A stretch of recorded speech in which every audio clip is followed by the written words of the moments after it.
n'a pas entendu parler du nouvel ordre mondial? Quel économiste n'évoque pas une finance mondiale? On nous dit que sans cette gouvernance mondiale, l'avenir n'est pas possible. Derrière toutes ces déclarations, que se cache-t-il véritablement? Certains disent les francs-maçons, d'autres les Illuminati, et certains vont jusqu'à prononcer le mot extraterrestre. Pour bien comprendre tout cela, j'ai appelé l'homme des secrets. Je dirais même du top secret. Rock Soccer. Salut Rock. Oui, bonjour Bob. Comment ça va? Ça va bien. Bon, impeccable. Ravi de t'accueillir une nouvelle fois, Rock. On va évoquer bien sûr ce nouvel ordre mondial qui fascine, qui déroute et qui fait peur à certains. Alors, à partir de quand on a commencé à parler de ce nouvel ordre mondial et qui est à l'origine de l'affaire? Qui a révélé l'affaire d'abord, Rock? En fait, celui qui a révélé l'affaire, le plus grand ennemi, le farouche ennemi du nouvel ordre mondial était un journaliste canadien. Il s'appelait Serge Monast. Ah. Et c'est lui qui va vraiment dénoncer l'agenda entre guillemets Illuminati, puisque là dans l'émission on va parler d'un sujet un peu culte de la conspiration, qui est le programme Bluebeam. Et ce programme Bluebeam a été révélé au début des années 90 par ce journaliste. Alors c'est vraiment une figure, c'est une figure incontournable de la conspiration. Il faut savoir qu'il est mort en 96. Quelques années seulement après avoir fait ses révélations. Naturellement ou un accident ou Alors, il est mort, il avait 51 ans et il est mort dans des circonstances assez douteuses, on va dire, et on a parlé de crise cardiaque. Donc ça, c'est après, évidemment, là, on est aussi c'est cultissime par rapport à la conspiration. C'est tragique, c'est la mort d'un homme, mais en plus, il est jeune, 51 ans, et il va mourir d'une crise cardiaque alors que c'est quelqu'un qui va avoir dénoncé le premier, il faut savoir, le premier, même avant les anglo-saxons, le programme de la puce électronique, vous savez, l'implant. Bien sûr, RFID. La RFID. Et donc c'est ce bonhomme-là. On est dans les années 90. On est dans ces figures des années 90. C'est vraiment les premiers révélateurs de la conspiration. C'est des gens hyper informés, journalistes, et qui ont des réseaux très haut placés, qui vont leur parler de programmes nés dans le cerveau d'employés, d'officiers de certaines officines. Oui, on s'aperçoit que dans ces cas-là, la crise cardiaque, elle a souvent bon dos, quand même. Elle marche bien.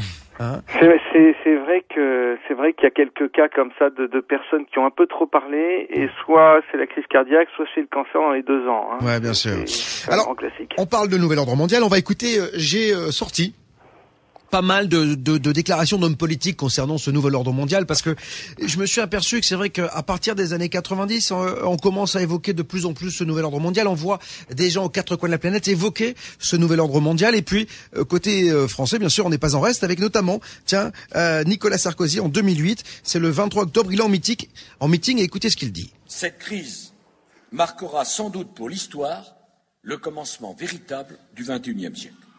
Le moment où tout le monde aura compris qu'il était temps de changer, temps de donner un nouveau visage à la mondialisation, temps de construire un nouvel ordre mondial, politique, économique, social, assis sur de nouveaux principes et de nouvelles règles. Alors quand on entend ça, moi je suis spectateur de ce meeting, bon j'y étais pas, mais en tout cas je me dis tiens, le mec se dit que on ne peut pas aller contre la mondialisation, il va falloir que l'on se serre les coudes. On se dit au début tiens, c'est pas mal finalement, il va falloir faire tomber les frontières, les dogmes, etc. Puis on va avancer. Et puis c'est beaucoup plus machiavélique que ça. Effectivement, donc on a vu depuis les années début 90 pas mal de chefs d'État. Ça a commencé avec Bush senior, mais ensuite son fils Obama aussi, le pape lui-même, et puis Sarkozy à plusieurs reprises. Une première fois, un discours aux ambassadeurs, il avait annoncé donc le nouvel ordre mondial en disant que nul ne pourrait y résister. Et je peux vous dire une troisième chose. On ira ensemble vers ce nouvel ordre mondial. Et personne, je dis bien, personne ne pourra s'y opposer. Ne pourra résister au nouvel ordre mondial. C'est un peu comme un code, comme une marque du plan Illuminati, une signature subliminale. C'est comme ça que, en tout cas, le conçoivent les conspirationnistes. Et Serge Monast qui a été le premier à révéler tout ça. C'est ça qui est incroyable parce que à côté de ça, quand on sort du cadre genre c'est bien pour vous, on est tout de suite taxé de complotiste, c'est-à-dire que voilà, on est dans la théorie du complot. Et alors c'est assez marrant parce qu'on a la sensation aussi qu'il y a une certaine catégorie de journalistes qui adhèrent complètement à ce nouvel ordre mondial. Hein. Bien sûr. Alors en plus, le terme complotiste, c'est un nouveau terme qu'ils ont inventé, parce que normalement c'est conspirationniste à la base, mais c'est une façon encore plus de réduire encore plus les gens qui se posent des questions, si vous voulez, ce sont des complotistes. Ouais. C'est vraiment le niveau encore en dessous du dessous. Mais pour rebondir sur ce que tu disais tout à l'heure, effectivement, ça pourrait, quand on entend la première fois le mot nouvel ordre mondial, on se dit bon, peut-être une fraternité mondiale. On n'est pas du tout dans ce registre-là. Ouais. En fait, il s'agit d'une dictature mondiale implacable qui se sert de la technologie, c'est-à-dire que il faut imaginer un dictateur comme on en a toujours connu dans l'histoire humaine, mais qui bénéficierait des technologies les plus abouties, les plus en avance. Aujourd'hui, ça voudrait dire que c'est un monde aseptisé qui serait créé en très peu de temps, avec une humanité réduite à l'état de robot qui perdrait définitivement son libre arbitre. C'est-à-dire que c'est 1984 d'Orwell, avec un mélange de monde parfait. Oui, c'est Big Brother, quoi. C'est tout simplement ça, quoi. Voilà, c'est ça. Et donc là, on n'est plus du tout. Enfin, il y a plus grand chose de bon à attendre de ce genre de nouvel ordre mondial, si tu veux mon avis. Et alors, on n'est pas dans le monde, dans le nouvel ordre mondial des bisounours. Ouais, c'est ça. Et pour ça, il faudra repasser, quoi. Alors ce soir, jusqu'à 23h avec Rock Soccer du magazine Top Secret, nous parlons du Bluebeam Project parce qu'on va le détailler, ce projet, ce nouvel ordre mondial. Celui qui a révélé cette affaire, Rock, tu le disais, c'est Serge Monast, donc ce Canadien. Il a défini ce projet en plusieurs phases, lui. Absolument. Donc le projet Bluebeam, donc son objectif, c'est d'aider à l'instauration d'une nouvelle ordre mondial, et pour ça, le nouvel ordre mondial dont on parlait il y a 5 minutes, il va avoir besoin d'une philosophie commune à tous les peuples. Et en fait, de philosophie sera une religion, parce que on connaît rien de tel pour tenir les masses qu'un bon culte religieux. Et ça marche comme ça depuis des millénaires, il n'y a pas de raison de changer de méthode. Ouais, c'est pas prêt de s'arrêter. Voilà. Et l'instauration de cette religion nouvelle, c'est le secret, c'est l'articulation principale du contrôle mondial. Sans ça, il n'y a pas de nouvel ordre mondial possible. Et donc, pour imposer cette religion, la méthode, c'est l'opération Bluebeam. C'est un programme qui a déjà commencé. Dans la première phase qui était dénoncée par Serge Monast a déjà commencé. C'est une phase psychologique. Et cette première phase, c'est la remise en cause de l'ordre ancien. C'est la remise en cause des valeurs, des connaissances scientifiques, mais ça passe aussi par des découvertes archéologiques qui vont montrer l'erreur, la falsification des doctrines du passé. Non, mais alors ça veut dire quoi? Ça veut dire que, là encore une fois, si je prends le bon côté de la chose, je me dis finalement ils vont peut-être expliquer qui a fait les pyramides, l'île de Pâques, etc. Très juste. Eh oui. Très juste. Ben exactement ça, c'est exactement ça. Tu sais, on n'attrape pas les mouches avec du vinaigre. Il faut effectivement, on va apporter de la vérité là en l'occurrence, on va dénoncer des choses, mais c'est pour mieux vous retourner la tête. Et là, le but c'est la remise en question profonde de la croyance traditionnelle. Le cinéma, c'est un très bon vecteur pour faire ce boulot de cette première phase psychologique. Alors, on peut penser à des films comme, pour nous les chrétiens, pour les chrétiens, ça va être les films comme Le Tombeau. Ouais, génial. Encore le David Chicode. Alors, Le Tombeau, c'est avec Antonio Banderas, je crois, hein, c'est ça? Absolument, absolument, où il découvre la tombe donc d'un personnage qui aurait été Jésus, enfin, etc. Et donc ça démontre. Enfin, et on va pas spoiler, comme on dit, mais et puis alors il y a le Da Vinci Code, qui est aussi dans ce registre-là, mais il y a dans la vraie vie, il y a des découvertes archéologiques, des découvertes d'évangiles apocryphes, etc. C'est toute une remise en question des traditions et des religions anciennes, qui sont en réalité, qui procèdent d'une préparation psychologique des populations. Hein. Cette phase-là, elle est bien avancée en Occident, et ces notions, elles sont présentes, peut-être subliminalement par rapport à l'ensemble de la population qui préfère s'occuper de football ou de choses comme ça, mais elles n'attendent plus que l'événement pour prendre racine et pour prendre sens dans la tête des gens. Hein. Alors, en tout cas, on va continuer à parler de tout cela, Roch, dans quelques instants, juste après la pause. Il y a pas mal de questions qui arrivent, mon Elliot, sur la page Facebook. Ah oui, il y a une question pour savoir si effectivement dans le projet Bluebeam, il n'est pas prévu de réduire la population sur Terre, passer de 7 milliards à 2 milliards, on nous dit. Alors ça, Roch, quel est ton point de vue là-dessus ? Ça fait partie, c'est ce que je disais tout à l'heure en parlant de nouvel ordre mondial, ça fait partie donc du programme du nouvel ordre mondial. C'est un plan qui se décline sous plusieurs appellations. C'est qu'on n'est pas vraiment à proprement parler dans le domaine du Bluebeam, mais on est dans le domaine du nouvel ordre mondial, puisque comme je vous disais, avec la technologie, rien de plus facile que stériliser une population via l'alimentation, via des programmes alimentaires ou de la vaccination, etc. Et auquel cas, vous avez votre population qui va se réduire naturellement. Si vous voulez y aller plus brutalement, plus rapidement, vous avez des épidémies, etc. Enfin, c'est ce que j'ai appelé la dictature aseptisée. On rentre dans une dictature où il y a très peu de gens qui vivent un peu dans des trucs sous cellophane, très propre, très machin. C'est le meilleur des mondes. Alors, Roch, je te propose d'écouter François Hollande cette fois-ci, qui est depuis 1 an et quelques semaines maintenant notre président de la République. Et voilà ce qu'il disait en université d'été au PS, c'était en 2008. Alors jamais la nécessité d'un nouvel ordre international n'a paru aussi nécessaire autour de 3 principes que nous portons depuis des années. Les socialistes, mais pas simplement les socialistes. Tous ceux qui ont une conception multilatérale de l'organisation du monde. Voilà, une organisation unilatérale, en fait, une pensée unilatérale. C'est-à-dire que c'est ça qui fait un peu peur, parce que moi, on m'a toujours dit que les différences c'était je sais pas, quelque chose de positif, non? Oui, mais attention, Bob, hein, tu vas finir par devenir un conspirationniste. Hein.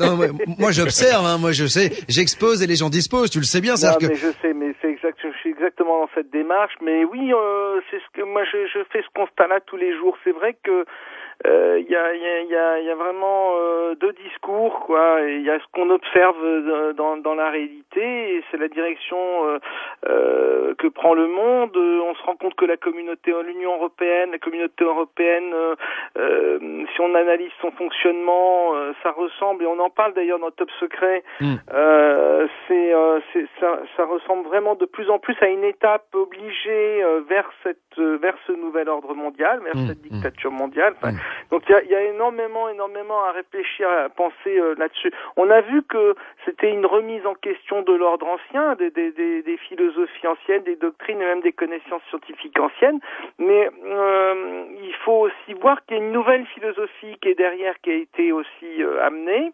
hein, donc celle du discours politique, mais aussi pour revenir au Bluebeam, un discours plus philosophique, plus religieux, qui va être véhiculé par toutes les idées New Age qui ont eu cours depuis 30 ans, qui se répandent à travers le monde, hein, à travers les continents. Et alors c'est les idées des frères de l'espace qui prennent soin de nous, qui arrivent pour nous sauver, si vous voulez.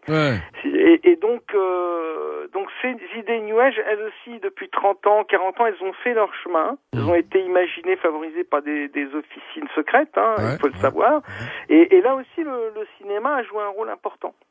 Donc dans cette nouvelle philosophie qui est en germination, si tu veux. On a le film Prometheus, par exemple, qui prépare bien les populations à l'idée des dieux extraterrestres. Et voilà, même si dans le film, en l'occurrence, les extraterrestres sont des méchants, ce sera pas le cas dans le programme Bluebeam. Je vous conseille alors de voir ce film, qui est pas un très grand film, en tout cas il est intéressant, c'est vrai, parce que il permet d'avoir une certaine philosophie. Alors, dans la deuxième phase de ce projet Bluebeam, révélé et répertorié par Serge Monas, qui a été le premier à évoquer ce Bluebeam Project, il y a quelque chose qui est assez déroutant, c'est la projection holographique. Et c'est pour ça qu'on a dit que la NASA pourrait être derrière également, ou en tout cas partie prenante de ce Bluebeam Project. Bien sûr, toutes ces agences-là qui sont des agences militaires, la NASA, faut pas oublier quand même que 90% de ces opérations sont quand même des opérations militaires, sont partie prenante dans le programme Bluebeam. Tout ce qui est au plus haut niveau scientifique, c'est le programme Bluebeam. Seront en charge de ce programme. La seconde phase, dénoncée par Serge Monad, c'est le choc. C'est une gigantesque mise en scène spatiale, effectivement à l'aide d'hologrammes optiques et puis sonores. Et tout ça en 3 dimensions. C'est une projection laser d'images holographiques en divers endroits du monde. On a vu hier, avec la révolution en Égypte, les gens avec les lasers qui éclairaient des hélicoptères dans le ciel. Il faut imaginer ce que ça peut être comme laser quand c'est entre les mains de la NASA, de la NSA et des gens comme ça. Et en fait, quelles sont les images qu'on va avoir parce que si on décide de nous balancer des hologrammes, donc des projections holographiques, c'est pourquoi? C'est pour qu'on voit Dieu, pour qu'on voit un Messie? Absolument. Ah bon? C'est un son et lumière qui va être disposé donc dans la haute atmosphère, toujours selon Serge Monad. Mais il faut voir ça, c'était dans les années 90. Les gens l'écoutaient, ils avaient les yeux ronds, et ils disaient mais il est fou ce gars. Et donc visible depuis le sol à des centaines de kilomètres à la ronde, puisque c'est dans la haute atmosphère, vous avez l'écran qui est très très haut, tout le monde voit ça. Personne ne peut manquer le spectacle. Et qu'est-ce qu'on va voir? On va recevoir, chacun en fonction de son pays et de ses croyances, va recevoir une image en accord avec la foi dominante de son pays. Et oui, mais alors moi, il y a un truc. Je vois qu'aujourd'hui encore, il y a quand même des tensions dans le monde.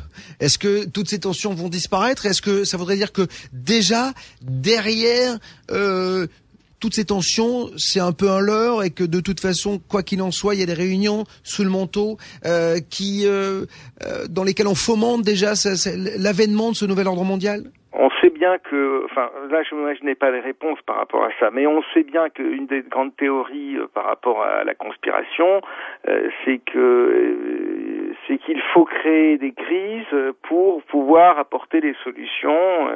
C'est le système action-réaction. Et donc forcément, on peut supposer que certaines crises soient en fait provoquées artificiellement pour pouvoir apporter la solution qui convient et qui est dans l'intérêt de cette élite mondialiste. Alors là, on est vraiment dans la théorie du complot, c'est-à-dire qu'on fait, on rend malade le monde pour lui trouver en fait le médicament. Ça peut fonctionner comme ça. Peut-être que dans la vie, on peut se comporter aussi comme ça au quotidien sans même s'en rendre compte. Après, vous savez, il y a des gens, c'est leur travail d'imaginer toutes sortes de choses. Et tu penses qu'on sera psychologiquement, toi tu dis que le cinéma aujourd'hui est en train justement de nous envoyer un peu comme quand on parle d'extraterrestres, des infos pour nous mettre dans un état de réceptivité optimum? Absolument, on peut penser qu'il s'agit effectivement d'une préparation psychologique. La graine est plantée, après les circonstances peuvent la faire germer ou pas. Si vous imaginez le spectacle haut en couleur, le son et lumière auquel les gens vont assister, il faut comprendre que ils entendront la voix de Dieu. Qui parlera dans toutes les langues. Et chacun entendra clairement le message. Alors, s'il y a des tensions, on leur dira maintenant, il faut vous embrasser les uns les autres, ou que sais-je. Vous voyez tu vois ce que je veux dire? Moi, ce que je trouve génial, c'est que il y a quand même, il y aura toujours des gens. Ça me fait toujours penser au film, tu sais, on se souvient, je crois que c'était même dans Highlander, où il y avait une population qui vivait sous terre, etc. Dans tous ces films, tu sais, où t'as toujours un clan de rebelles qui veut pas se soumettre au diktat, et on a la sensation qu'aujourd'hui, des gens qui réfléchissent un petit peu, qui voient un petit peu plus loin que le bout de leur nez, ils vont refuser ça quand même. Alors, ça va être très très difficile de ne pas céder à cette séduction. D'abord, il y aura la masse, 95% des gens qui seront à fond là-dedans. C'est le show spatial, les projections d'images, etc. Ça va être utilisé pour simuler la fin des temps parmi les nations. Donc, faut imaginer le choc. C'est ce que les peuples seront témoins de scènes qu'ils attendent depuis des siècles. C'est-à-dire, c'est des scènes représentant les prophéties de toutes les religions et les événements que chacun a eu comme rêve, c'est-à-dire le retour du Messie, etc. Tout ça sera projeter grâce à un vaste réseau de satellites. Et franchement, va être très dur pour les 5% de personnes qui ne sont pas dupes d'expliquer aux gens, mais attendez, tout ça c'est du bidon, vous l'avez expliqué avec le Blue Beam. Si jamais ça arrive, parce que la révélation ultime de l'affaire du Blue Beam, si ce programme-là a vraiment lieu et vraiment déclenché un jour, c'est que Dieu et les anges sont en réalité des entités extraterrestres qui ont favorisé l'évolution de l'humanité depuis le commencement des temps et qui ont guidé l'homme depuis la fondation des premières civilisations et la création des premiers cultes religieux. C'est une révolution dans la tête. Alors évidemment que ça sentira l'arnaque, mais ce sera très difficile de résister parce que ils vont pas faire ça n'importe quand. Ils feront ça à un moment où l'humanité aura connu une période de traumatisme. Oui, c'est ça, mais guerre. En quoi on peut imaginer quoi dans les 20, 30, 50 prochaines années? C'est quelque chose comme ça pour que tout le monde soit. Ça peut être plus rapide, mais donc on risque de le vivre nous encore. Ouais, on peut supposer qu'on puisse le vivre. Oui, c'est peut-être une question de décennie. Si jamais ces gens-là décident d'aller au bout de leur programme, les choses peuvent encore changer. Rien n'est inéluctable. Mais en tout cas, s'ils le font, ils le feront vraiment après une crise terrible et sous le choc, les populations accepteront comme logique ce qui leur a toujours paru inconcevable. Et puis bon, là, après les gens déchanteront, mais dans un premier temps, ils prendront la main qui leur est tendue. Et pour t'expliquer à quel point ce sera difficile, c'est qu'il y a le troisième effet qui se coule, il y a la troisième phase de ce programme là, qui est le coup de grâce, c'est que les gens entendront des voix à l'intérieur de leur conscience, c'est-à-dire qu'ils auront l'impression que Dieu leur parle directement dans la tête. Oula. Cette technologie, le pire, c'est qu'elle est peu connue, mais elle existe depuis longtemps. C'est-à-dire qu'en fait, c'est comme s'il y avait une machine qui nous envoyait des messages télépathiques. Voilà, c'est l'ultime machine à miracle. Si tu veux. Les systèmes d'émission, de réception et les ondes ELF, VLF et ELF peuvent atteindre chaque personne à l'intérieur de sa conscience. Et donc la personne qui sera touchée par ce phénomène sera persuadée que c'est son propre Dieu qui lui parle et qui lui donne des ordres depuis les profondeurs de son âme. Va-t'en toi après lui dire, mais non, tu sais, c'est Blue Beam, c'est une connerie. Ouais, c'est ça. C'est flippant. C'était la caméra cachée. Et alors, donc tu peux faire entendre, comprendre des messages par audiogramme à pulsion micro-ondes auditives directement envoyées dans le cerveau. Tout ça, c'est scientifique, ça existe, ces expériences datent des années 70. Alors ça paraissait en 70 de la science-fiction, mais aujourd'hui ça ressemble encore à de la science-fiction. Et pourtant, ces technologies qui sont peu connues sont entrées dans le domaine public. C'est-à-dire qu'on s'en sert même de façon ludique. C'est fun, c'est rigolo. Il y a des opérations publicitaires, commerciales, où tu as des passants qui passent sur le trottoir, ils sont tout un groupe, et la pub choisit un secteur de 30 cm si tu veux, sur le trottoir, et il n'y a que la personne qui passe à cet endroit-là qui va entendre le message publicitaire. Pendant que tous ses voisins, les autres, qui sont à 1 mètre de lui, n'entendront rien. Et le type entend ça à l'intérieur de sa tête. Hundreds of people in the valley say they are hearing voices in their heads. And those voices are being transmitted by microwave or other methods. Well, several viewers asked us to investigate what they call electronic harassment.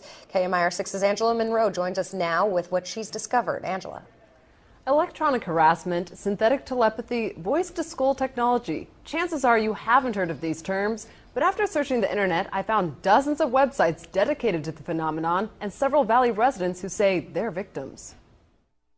How much more can you invade me than to go into my brain? It sounds like somebody else is reading the book, only it's thoughts. We're not having a group hallucination. This is actually something that's happening. These men all live in the area, didn't know each other before the voices started, and say someone is playing mind games with them. Mostly it's a lot of derogatory comments about whatever you're thinking about. Kevin Bond says he used to have a normal life. I was living in the San Diego area, I was clerking for a federal judge, and I noticed that I was being followed by a whole bunch of people. According to the websites, what Bond is describing is called gang stalking. He moved to Palm Springs to escape. I started hearing, as you'll hear, hearing voices and what they'll call voice to skull or microwave hearing. Bob Stansfield says his experience was similar and started a decade ago. They were active in following me around here, and I started hearing the voices a little bit after the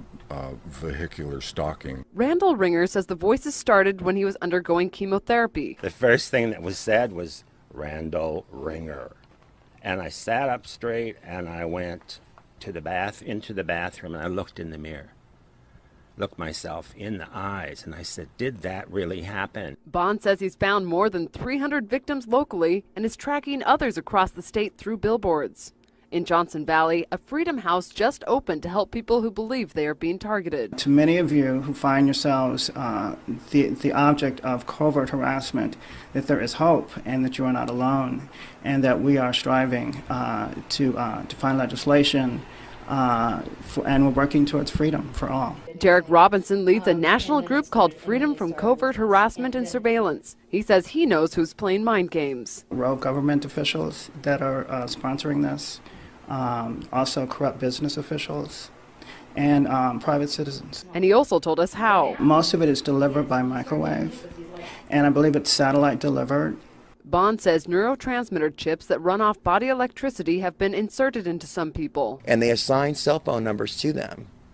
The cell phone numbers are then run through a computer, and a computer translates your thoughts. This crime has been available to the military for 60 years. Donc, ça c'est des coups de pub qui ont été faits aux États-Unis, qui montrent bien que cette technologie, elle exige, je n'invente rien, et Menace n'inventait rien. Et puis lui, et puis d'autres scientifiques, il y a même un prix Nobel, Baker, qui a parlé de ça dans un livre des années 70. Mais vous imaginez la possibilité qu'offre ce genre de technologie en termes de simulation de miracles. C'est terrifiant. Tu imagines, Bob, le nombre de Jeanne d'Arc qu'il va y avoir demain? Bien sûr. Pour le coup. Rock Sucker est avec moi ce soir du magazine Top Secret. Rock, c'est à la fois fascinant et à la fois effrayant, ce Bluebeam Project. Fascinant parce que on s'aperçoit que technologiquement, on est à un stade et on est allé très très loin dans la manipulation. Tu sais, j'écoutais une station d'info ce matin qui évoquait le Human Brain Project. On est en train aujourd'hui de recréer un cerveau avec la conscience.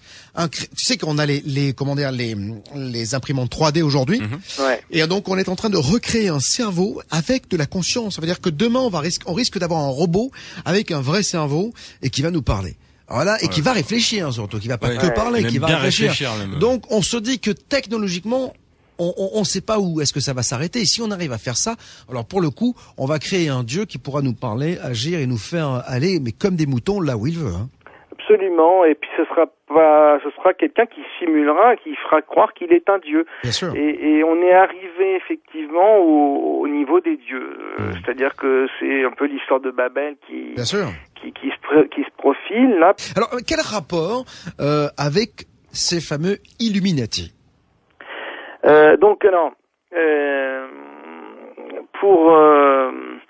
Pour terminer avec l'histoire de ce truc des voix dans la tête, là, on n'est pas là pour faire un cours de physique, mais il faut que les gens pensent maillage satellite autour de la planète, HAARP, modification du champ magnétique, et donc de la chimie du corps humain. Et tout ça va faire que le jour où s'est déclenché cette affaire-là, vous avez le corps la chimie du corps humain qui est modifiée, donc l'état de conscience des personnes qui est modifié. Vous allez avoir des milliers de Jeanne d'Arc qui vont être placées dans des sortes de transes ou d'extase mystique. Et là, ça va être très chaud pour tout le monde. Donc là, vous rentrerez vraiment dans un monde nouveau et qui va s'appeler le nouvel ordre mondial, qui est le rêve des Illuminati. Oh, c'est incroyable. T'imagines si j'avais la possibilité de dire à chacun de mes auditeurs, écoute-moi ce soir. Chacun des citoyens français, mais dans le monde, écoutez-moi. Pas vous dire toute la vérité. Non, on en rigole, mais c'est vrai que c'est effrayant parce que on sait toujours comment certaines personnes après peuvent utiliser ces technologies et ça fait très très peur. Donc les Illuminati, on a parlé également des Anunnaki, c'est-à-dire que les extraterrestres qui seraient derrière tout cela. Quel est ton sentiment, toi? Quand tu vois ça, tu te dis quoi?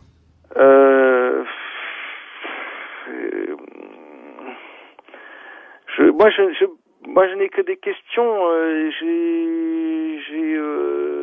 J'ai aussi des hypothèses, mais ça nous entraînerait vraiment trop loin et ça nous éloignerait du Blue Beam. Les Illuminati, on va dire que c'est un terme générique qui veut dire que ce sont des gens qui tirent les ficelles parce qu'ils en ont le pouvoir, parce qu'ils ont le pouvoir, les moyens, et puis le background. Alors on pourrait imaginer que ce sont effectivement des gens qui ont reçu le pouvoir. Si on se réfère au texte ancien, au texte sacré, etc., parce que ils sont de la lignée des extraterrestres, des fameux extraterrestres ou des fameux dieux ou faux dieux qui ont influencé l'histoire des hommes. Et puis je crois qu'il faut vraiment que les gens comprennent, c'est que on devrait tous se poser des questions. Ça fait partie du boulot. On est là pour essayer de chercher une vérité et de rester ouvert et tolérant à toutes les... Et puis surtout, toujours responsable de nos vies et de notre propre bonheur, et que ce soit pas quelqu'un qui essaye là de la diriger, quoi. Donc tout simplement. Oui, et de nous dire ce sur quoi on a le droit de réfléchir, et puis ce qu'il faut laisser tomber. Je crois qu'il faut être fort de ce côté-là et décider de soi-même, de savoir quelles sont les questions qu'on a envie de creuser. Pour en revenir au Blue Beam, moi je ne sais pas s'il faut y croire. Ça c'est à chacun aussi de se faire son idée. Mais en tout cas, s'il y a vraiment une volonté d'instaurer de nouvel ordre mondial, ça passera forcément par une religion commune. Parce que la religion, c'est vraiment fondamentalement ce qui divise l'humanité. Et il y a même à l'intérieur même des religions, il y a encore des divisions, etc. Bon, le Blue Beam, c'est le programme pour instaurer cette nouvelle religion. On va continuer à en parler, si tu le veux bien, Roch, juste après la pause de ce Blue Beam Project. On verra également que on va parler de déstabilisation et de fanatisation, peut-être avec l'antéchrist, parce que peut-être qu'il va falloir créer, bien sûr, une religion commune. Mais est-ce que c'est pas le mal qui va reprendre, qui va nous être proposé, ou en tout cas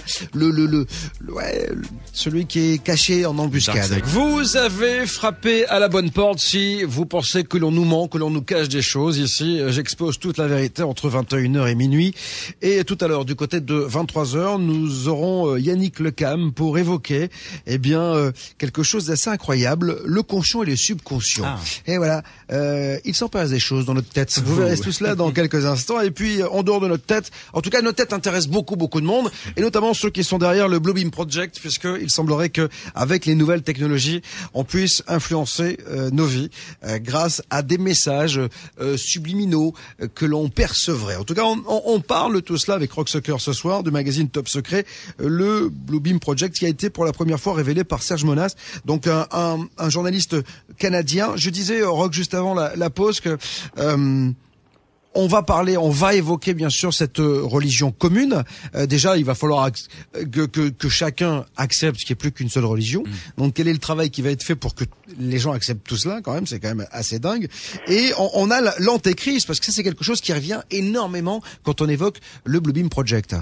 C'est ça qui est amusant, entre guillemets, dans cette histoire de Blue Beam Project et puis de nouvel ordre mondial, c'est qu'en réalité, donc cette dictature aseptisée avec réduction de population, etc., si elle devait avoir lieu, ressemblerait en tout point à ce que nous ont décrit les textes sacrés, les textes traditionnels, les prophéties qui annoncent l'arrivée d'un antéchrist qui prend le pouvoir intégral sur la planète et qui fait basculer l'humanité dans des heures sombres dans une ère très sombre de dictature mondiale. Alors c'est ça qui est complètement fou, qui est complètement étonnant dans ce à quoi on assiste aujourd'hui, cette course au mondialisme, etc., où on se dit effectivement on n'a jamais dans l'histoire échappé à des dictateurs qui arrivaient à un moment ou à un autre. Si demain on a un nouveau Hitler qui arrive, ça va être très chaud parce qu'il aura tous les moyens technologiques pour ne jamais perdre le pouvoir derrière, quoi. Oui, parce que le grand danger, il est là finalement. C'est-à-dire qu'on a eu toujours des dictateurs, mais qui avaient des gens qui se battaient contre lui. Mais là, si on se dit que tous les gens qui sont les plus grands de ce monde vont se mettre d'accord pour finalement diriger la planète, c'est-à-dire qu'ils vont être une dizaine ou une quinzaine à diriger le monde, ça va être l'horreur, c'est-à-dire qu'ils vont avoir les moyens technologiques et les moyens financiers. Ce sera peut-être pas les chefs d'État actuels, non, mais c'est un nouvel ordre mondial, donc de nouvelles personnes, ceux qu'on a connus seront été les chevilles ouvrières qui auront été amenées à aboutir au nouvel ordre mondial. Ensuite, on rentre avec le Blue Beam, mais là, je peux t'assurer que on rentre complètement dans un autre paradigme avec d'autres personnes. Simplement, en parallèle à ça, Serge Monast expliquait que il y avait le programme d'implantation de la RFID. Ouais. Alors la puce RFID, d'ailleurs ça a été voté, je crois, aux États-Unis. Ça y est, c'est accepté. Hein. C'est-à-dire qu'en fait, au départ, c'est pour que chacun ait sous la peau une puce qui, lorsqu'elle sera scannée, permettra d'avoir le tu sais, quand t'es A positif, son groupe sanguin, toutes ces informations médicales. Hein. C'est ça au départ. Au départ, c'est ça. Mais Serge Monast, quand lui en parle, il explique bien d'autres possibilités. Bien sûr. Sur cette puce. Déjà, on peut être localisé partout. C'est-à-dire qu'à n'importe quel moment, du coup, on sait ce que vous faites et avec qui vous le faites presque et où vous êtes. Hein. Absolument. Donc à partir de là, surtout si vous avez un gouvernement mondial et que la Terre est unifiée, comme le souhaitent les politiques, à ce moment-là, il y a plus nulle part où se cacher. Puisque d'abord, avec l'implant, on sait où vous êtes, et qu'ensuite, vous n'avez aucun pays qui va vous accueillir. C'est quand même. Alors Mathieu est en train de me dire que ça existe pour certaines boîtes de nuit. C'est quoi t'as dans des boîtes de nuit en fait ils te mettent une puce dans le bras pour que tu puisses rentrer dans le carré VIP en fait. Quoi? Ça existe déjà pour les boîtes de nuit. Ouais, j'en ai entendu parler à la télé. C'était il y a 2 ans, un truc comme ça déjà. Et c'est assez flippant. Tu passes ton bras comme ça devant un lecteur et c'est bon, tu peux rentrer. Bien sûr, les gens se font implanter pour ce genre de choses. Bon, on a commencé ça avec les animaux domestiques. Hein, Plusieurs sociétés privées, dont Aéroports de Paris, ont déjà distribué ce type de badge à leurs employés. Comment éviter le piratage des données personnelles? Les défenseurs des libertés individuelles crient à l'imprudence et à l'intrusion dans la vie privée. La nouvelle carte sera officialisée en juin prochain. Elle sera obligatoire et payante. Oui, les moyens d'identification et de contrôle électronique sont de plus en plus précis et suscitent beaucoup de questions. Voici un exemple un peu extrême, mais qui pourrait faire école. En Espagne, pour fidéliser leurs clients, certains établissements leur proposent de se faire greffer une puce directement sous la peau. Reportage Jacques Cardos, Thierry Breton. Attention, cet homme est porteur d'une puce électronique. Implantée dans le bras, elle lui permet d'avoir accès au carré VIP. Comme un produit de supermarché, les clients sont barcodés et la puce contient leur crédit consommation. Ainsi, dans cette boîte de Barcelone, il y a ceux un peu vieux jeux qui dansent encore avec un porte-monnaie et ceux qui n'en ont plus besoin. Légalisée depuis 1 an, cette greffe est même proposée à l'intérieur de la boîte contre 125 €. L'opération ne dure qu'une vingtaine de minutes. D'abord une petite anesthésie locale, ensuite la puce est greffée sous la peau et reliée à un compte personnel, un peu comme un compte bancaire. Je ne sais pas pourquoi j'ai voulu faire ça. En fait, c'est peut-être parce que tout le monde l'a. Et puis, c'est pour savoir comment c'est. C'est juste pour ça. Cette puce qui vient des États-Unis a obtenu un droit de commercialisation à condition de ne pas détenir d'informations médicales. Facile à implanter, n'importe qui peut donc s'improviser infirmière de boîte de nuit. C'est plus facile que de faire un piercing. Et ceux qui font ça n'ont pas spécialement d'autorisation. Et de toute façon, je me sens capable de réagir en cas de problème. Une centaine de consommateurs a déjà opté pour l'identification électronique. Un seul petit problème, pour se faire retirer la puce, il faut subir une intervention chirurgicale. C'est le même principe que pour les femmes qui se font implanter une pilule contraceptive. Au bout d'1 an ou 2, il faut bien l'enlever pour en faire poser une autre. Reste le problème du pistage éventuel des clients, car la puce permet aussi de suivre un individu par satellite, ce qu'aucune législation n'interdit en Europe.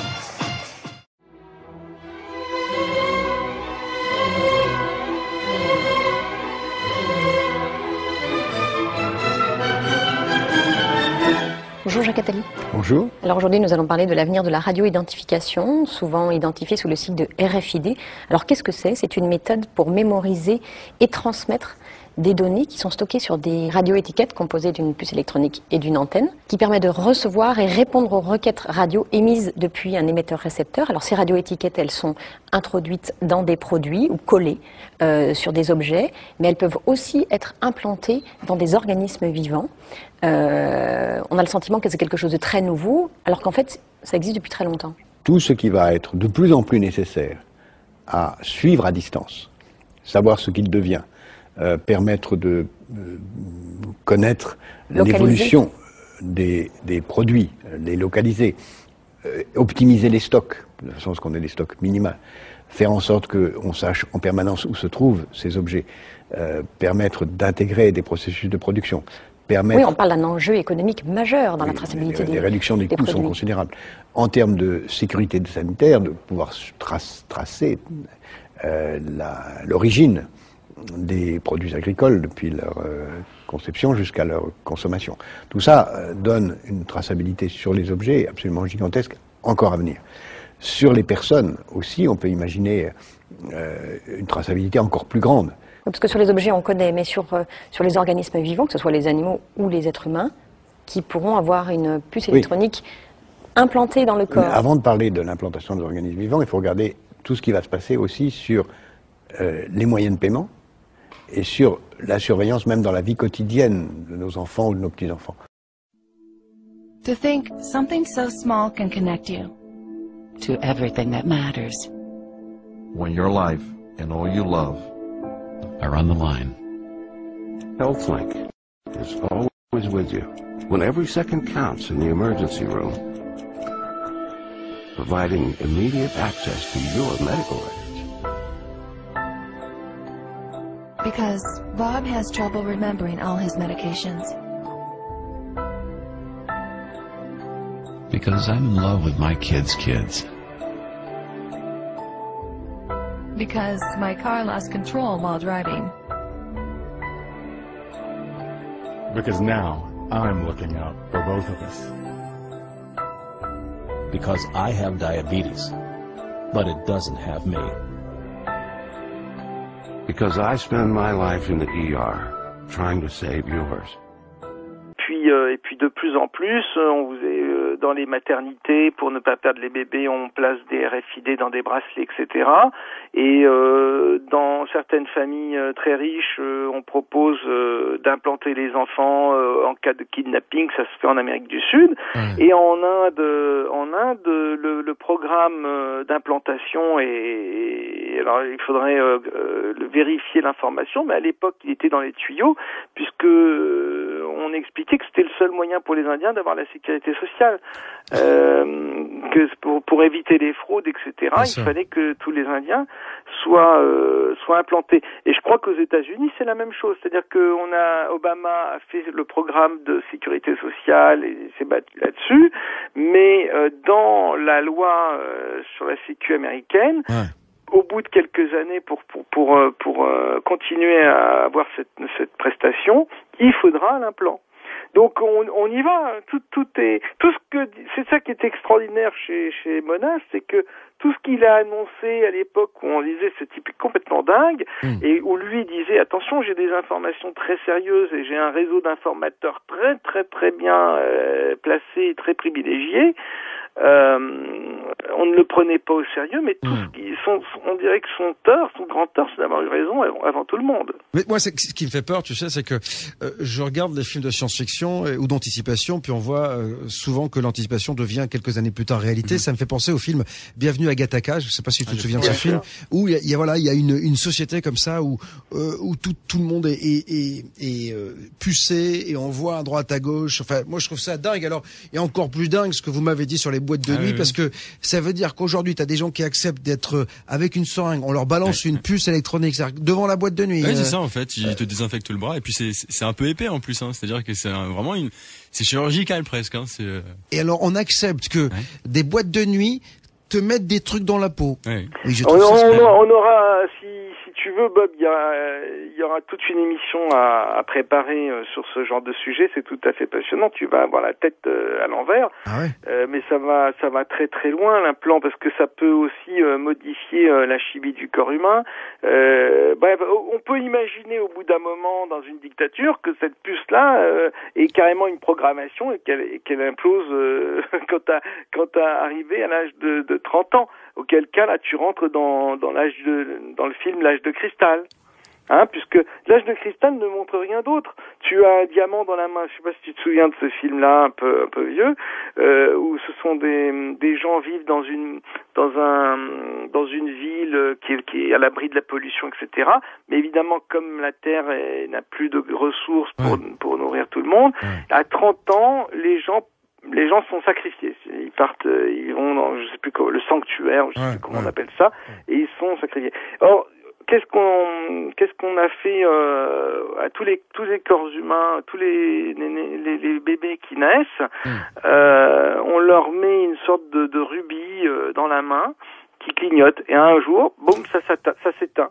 C'est-à-dire que quand le truc arrive l'implant arrive à son terme, ça s'éteint, et ça veut dire qu'il faut aller à l'abattoir, quoi. Ouais, c'est juste hallucinant. J'ai vu un film aussi avec, je crois que c'est Justin Timberlake sur, c'est sur le temps, en fait. Time Out, je crois. Hein. Ça, c'est incroyable, ça aussi. C'est exactement, c'est le principe de l'implant. Si tu réfléchis bien, l'implant, c'est tout ça. Ouais, mais d'un autre côté, ça peut être, on peut prendre le côté pratique. Par exemple, tu peux mettre une puce pour prendre la carte Navigo, ta truc de sécurité sociale, ta carte bleue. Le mec, on lui parle du nouvel ordre mondial. Il me parle de sa carte Navigo quand même, hein. C'est-à-dire que tu vois quand même le Mathieu qui est terre à terre. On est visionnaire, Mathieu. Tu vois, on va loin. Ouais, mais ça me fait peur tout ça, là. Mais là, il résonne comme nous résonneront, voilà. La majorité de la population. Mais bien sûr, parce qu'il y a des bons points. Mais bien sûr, c'est comme ça que l'implant va réussir à s'implanter, parce qu'on va t'expliquer que si t'as une crise, tu tombes évanoui sur la rue, on pourra lire ton implant en 2 secondes, on sait quel traitement te donner, etc. Les gens vont se précipitent déjà là-dessus, parce que dans certains pays c'est déjà le cas. Pour les enfants, la peur du kidnapping. Bah oui, fatalement. Bah oui. Et le problème, Mathieu, c'est que le jour où tu as un dictateur qui a pas froid aux yeux et qui est décidé à tout pour instaurer son pouvoir et la dictature mondiale, ce jour-là, l'implant, il servira pas seulement pour pouvoir passer l'autoroute, le péage. T'imagines les informations qu'on peut t'envoyer dans ton implant. Ouais, non, mais il faut juste être au courant que de toute façon, il y a déjà toutes les informations sur Facebook, dans ton portefeuille, il y a déjà tout. C'est-à-dire mais alors déjà, Mathieu, déjà, on est complètement surveillé. C'est-à-dire que tu es fiché. On peut savoir où tu es n'importe comment. Tu sais que il y a quand même des mecs qui pendant la guerre se prennent des missiles sur la gueule alors qu'ils sont dans un chiotte, tu vois, quelque part dans le monde. Mais les mecs savent où il est et le missile a été envoyé à des centaines de kilomètres. C'est-à-dire qu'ils savent où, ce qu'on appelle la guerre chirurgicale. Quoi qu'il en soit, donc t'imagines déjà ce que ça fait. On imagine que si ça. En tout cas, ce soir jusqu'à 23h, c'est le projet Bluebeam qui nous intéresse, ce nouvel ordre mondial. L'application Bob vous dit toute la vérité est téléchargeable gratuitement sur l'App Store et Android. À 23h, le conscient et le subconscient. On demandera à Yannick Lecam d'ailleurs si notre subconscient va accepter tout cela. Parce que, tu sais, il y a quelque chose qui est très intéressant, Rock, c'est que, est-ce qu'à un moment donné, notre nous va pas refuser ça? Est-ce qu'on va, tu sais, on dit souvent on ne connaît qu'une partie de notre cerveau, mais est-ce qu'à un moment donné, il va pas se réveiller en se disant, mais arrêtez, est-ce que tu crois qu'il va y avoir un réveil? il y aura un pourcentage de personnes qui se réveilleront. Après, pour le reste, moi, je ne sais pas. Moi, je me pose des questions quand même sur le fonctionnement des masses, des peuples, la manipulation vue à la télé, toutes ces choses-là. Bon, alors, je te parle même pas de l'implant, parce qu'en plus, l'implant, parce que Mathieu oublie le facteur onde, c'est-à-dire que l'implant émet des ondes, reçoit des ondes, donc on pourra recevoir des ordres, émettre nous-mêmes des ondes, et tout ça peut modifier la chimie d'un corps. Bien sûr. Non mais lui c'est le stéréotype du mec qui va être le premier à se faire implanter. Hein. Voilà, donc, c'est pour ça que quand tu me parles d'éveil, alors je sais pas, il faudra surveiller Mathieu, voir Mathieu comment. Non mais lui il s'endort lui. Là, lui il s'éveille pas, lui il s'endort en fait. Tu vois, je peux dire il est dans le moutonnage. Non, en merci, fait. Non mais je réfléchis un minimum, mais c'est juste que bon bah voilà, c'est pas... un minimum. Ouais, un minimum. Ah bah oui. Non mais pas trop. Je peux pas. Ah bah non. Il réfléchit à un minimum. Mais c'est vrai que, mais en même temps, je peux comprendre Mathieu. C'est vrai que là, on le chagrine, mais effectivement, t'as raison. C'est-à-dire que tu dis à des parents, vous pouvez éventuellement savoir à tout moment où est votre enfant si on le kidnappe. Il y a des gens qui ont de l'argent. Il y a des pays en Amérique du Sud où on te kidnappe ton enfant pour rien du tout. Dès que t'as un peu d'argent, donc on peut savoir où il est.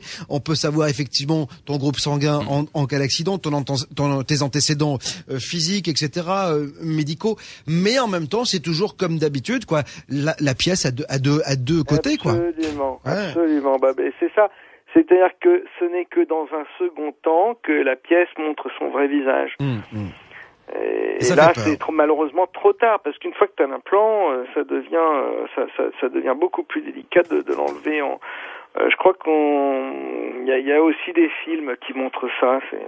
Alors dis-moi, quand on parlait de nouvel ordre mondial et quand on a préparé le dossier, tu voulais qu'on évoque en fait le Disclosure, parce que le Disclosure Project c'est quelque chose qui s'est tenu en avril début mai. Voilà. On avait fait une émission ici. Toi, tu dis qu'il y a quelque chose qui est en rapport avec ce nouvel ordre mondial. Voilà, exactement, Bob. C'est-à-dire que en fin avril, début mai, il y a eu l'audience citoyenne de la divulgation. C'était une grosse assemblée organisée par Stephen Bassett, genre à la manière américaine, genre congrès américain. Il y avait des hommes politiques, des scientifiques, militaires, services secrets, tout ce monde-là.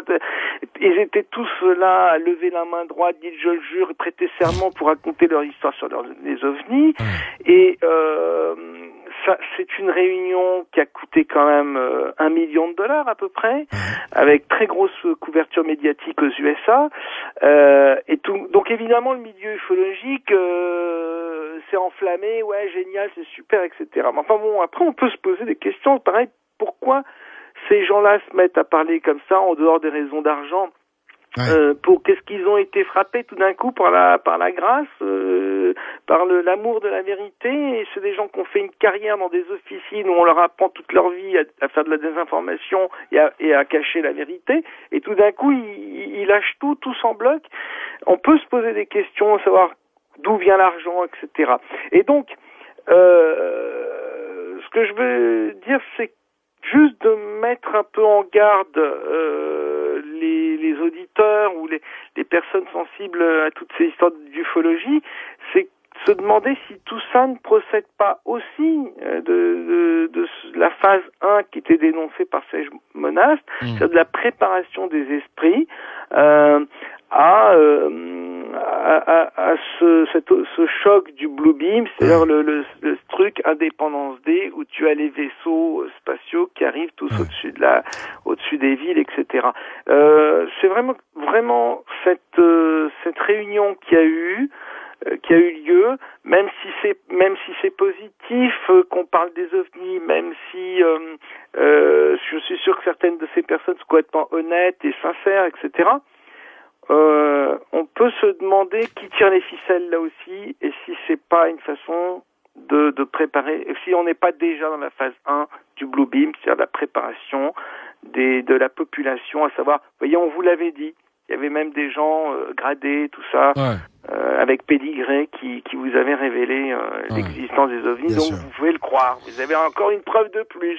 Une preuve de plus. Alors tu sais que beaucoup de politiques évoquent ce nouvel ordre mondial. On se demande qui est derrière, parce que la question c'est à qui profite le crime. Et puis on a pas mal de politiques donc qui évoquent depuis quelque temps maintenant ce nouvel ordre mondial. Et on a quelqu'un qui a été célèbre pour ses frasques dans une certaine chambre d'hôtel, qui était un économiste brillant qui a été le patron du FMI, Dominique Strauss-Kahn, qui en son temps également évoquait, et d'ailleurs l'évoque toujours, au gré de ses conférences, parce qu'il en fait toujours, le nouvel ordre mondial. Il dit, lui, que le monde est uni. Écoutez-le. La planète se réunit en une seule humanité. Mais le monde est un seul, le monde est uni, on est un seul peuple. Voilà, un seul peuple, le monde est uni, une humanité. Ça, c'est quand même assez dingue. C'est-à-dire que là, pour le coup, on voit qu'il y a un travail derrière de lobbying, et que voilà, on commence à parler. C'est vrai que c'est pas anodin. Moi, j'avais eu un montage, je crois, d'une émission de télé, je crois que c'était un zapping, où on voyait tous les gens, tous les hommes politiques, le nouvel ordre mondial, le nouvel ordre mondial, le nouvel ordre. C'est-à-dire que voilà, c'est que ça vient, ça revient, ça nous est rabâché perpétuellement, Roch, hein.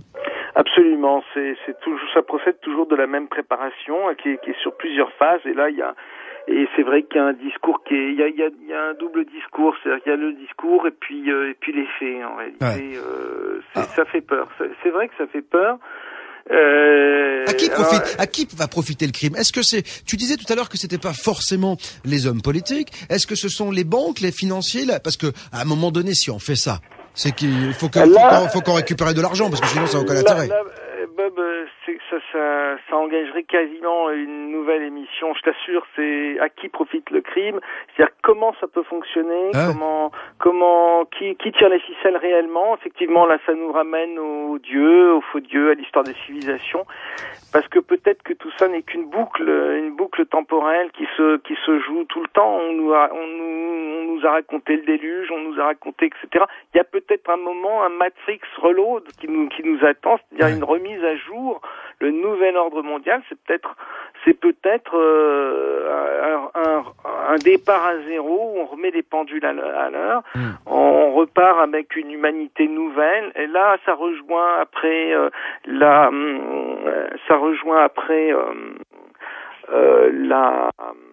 les histoires qu'il y a actuellement dans l'actualité sur la PMA, la gestation par personne interposée, les mères porteuses, etc., qui peuvent découler dans le cadre de plusieurs décennies avec le nouvel ordre mondial. Ça peut aboutir à des matrices artificielles ou avec une humanité qui est créée artificiellement. En 2005 paraît en France un livre scientifique qui fait l'effet d'une bombe. C'est l'UA, l'utérus artificiel, écrit par le docteur Henri Atlan, biologiste et philosophe. Après la pilule contraceptive, l'insémination artificielle, la fécondation in vitro, une prochaine étape sera l'ectogenèse, c'est-à-dire l'utérus artificiel, c'est-à-dire la possibilité de faire se développer un bébé depuis la fécondation jusqu'à la naissance, en dehors du corps d'une femme. On transgressait quelque chose. C'est-à-dire que ce qui n'était pas visible, c'est-à-dire le début du début de l'homme, est devenu visible. Voilà. Cela paraît si simple. C'est fait. Superbe, hein. C'est magique, hein. Des chercheurs à différents endroits du monde travaillent pour optimiser la procréation médicalement assistée. À l'autre bout de la chaîne, ils espèrent augmenter toujours plus la survie sans séquelles des grands prématurés. Recherche sur le placenta artificiel. Étude pour un liquide amniotique de synthèse. C'est un peu comme si plusieurs personnes creusaient un tunnel de différents côtés d'une montagne. S'ils arrivaient à se rejoindre au même endroit, la jonction sera faite. L'utérus artificiel existera. Pour moi, être féministe et emmerder le monde, être fière, courageuse, être vulgaire, être forte, être grossière, être virile. C'est aussi ça le nouveau féminisme. C'est une contribution, disons, à la pensée féministe.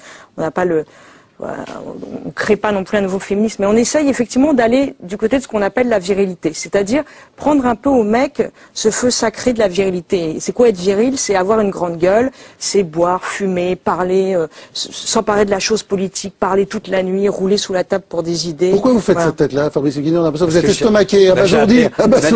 Vous allez prendre le peu qui leur reste, hein, parce qu'ils sont tellement, il reste plus rien, mon chéri, je t'assure, ils sont en fin de piste, oui, vous verrez. Nous, on n'est pas du tout dans un combat contre les mecs et dans une haine des mecs. On est un peu, justement, ce que dit aussi Virginie Despentes dans son livre, c'est tous ensemble, c'est-à-dire justement cette virilité-là, partageons-la tous ensemble, les hommes et les femmes.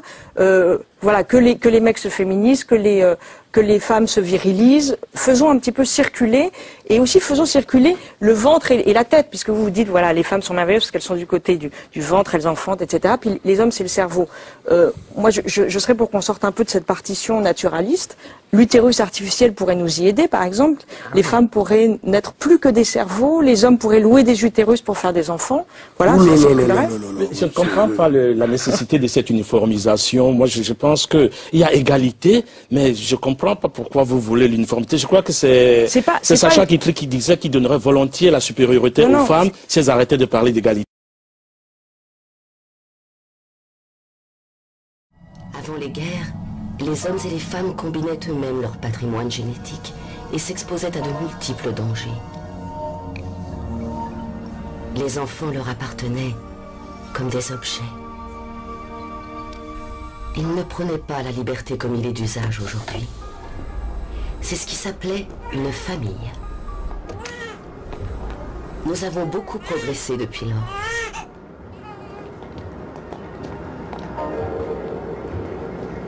Aujourd'hui, nous n'avons pas de crime, pas de maladie, pas de guerre, pas de vieillesse, pas de souffrance.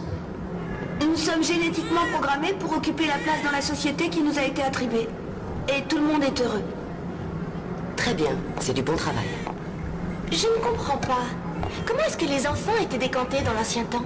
Les enfants n'étaient pas décantés, ils naissaient. L'homme et la femme pratiquaient le sexe, la femme tombait enceinte et ensuite elle accouchait. Comme les animaux? Je sais que c'est difficile à croire. C'était une expérience très douloureuse, dangereuse et extrêmement dégradante. Alors ils avaient peur d'avoir des activités sexuelles? Quelquefois, oui. Quand un homme et une femme voulaient avoir des bébés, ils étaient obligés de se marier. Et l'activité sexuelle n'était tolérée qu'entre ces deux personnes. Pendant combien de temps? Toute leur vie. Vous voulez dire que c'était des pères et des mères? Il n'est pas nécessaire d'utiliser un langage ordurier. L'ancien système encourageait les comportements négatifs. L'envie, la traîtrise, la propriété. Les enfants étaient élevés dans de très mauvaises conditions et ils n'avaient pas de soma pour atténuer leur douleur. La vie était très différente avant les guerres. Il a fallu que le monde soit unifié par un gouvernement rationnel et scientifiquement éclairé pour que nous puissions entrer dans l'ère du progrès. Aujourd'hui, nous vivons dans le luxe, l'harmonie et la sécurité. Y a-t-il jamais eu une époque plus agréable à vivre? Non. Le monde remercie Soma.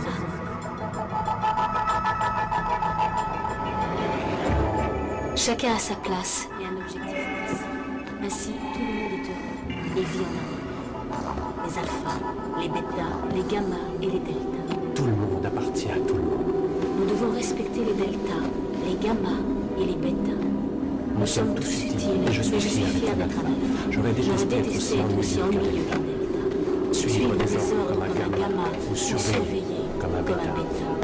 Nous sommes tous utiles. Nous devons respecter les deltas, les gammas et les bêtas. Nous sommes tous utiles. Je suis fier d'être un alpha. Chacun a sa place et un objectif précis. Ainsi, tout le monde est heureux et vit en harmonie. Ça va aller, prends un peu plus de Soma. Tout le monde appartient à tout le monde. Nous devons respecter les deltas, les gammas, les bêtas. Nous sommes tous utiles, mais je suis fier d'être un alpha. J'aurais détesté être aussi ennuyeux qu'un delta. Suivre les ordres comme un gamma, ou surveiller comme un bêta. Nous sommes tous utiles. Comme Huxley le prévoyait dans un monde parfait. Et cet auteur-là, c'est pas n'importe qui non plus, c'est-à-dire que c'est quelqu'un qui était d'une famille de ces gens-là. C'est toujours ça qu'il faut voir, c'est que c'est des gens comme Orwell, qui sont très bien informés sur certaines évolutions de l'humanité, etc. Enfin, ça nous lancerait tellement loin, ce serait assez passionnant de réfléchir à ça, mais là, il faudra alors être encore plus préparé pour vos auditeurs. Alors, pour toi, de toute façon, c'est quelque chose qu'il faut absolument refuser, j'imagine. Il faut se battre contre ça. Je crois que de toute façon, c'est pas tellement de se battre contre ça. Je crois qu'il faut prendre conscience de cette possibilité, voir que cette technologie potentiellement elle existe, que tout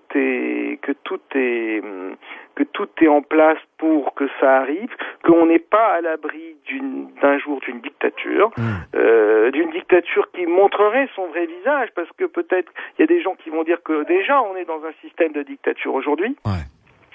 Et tu sais, c'est le fameux truc, la démocratie, c'est cause toujours. Ça m'intéresse. Voilà.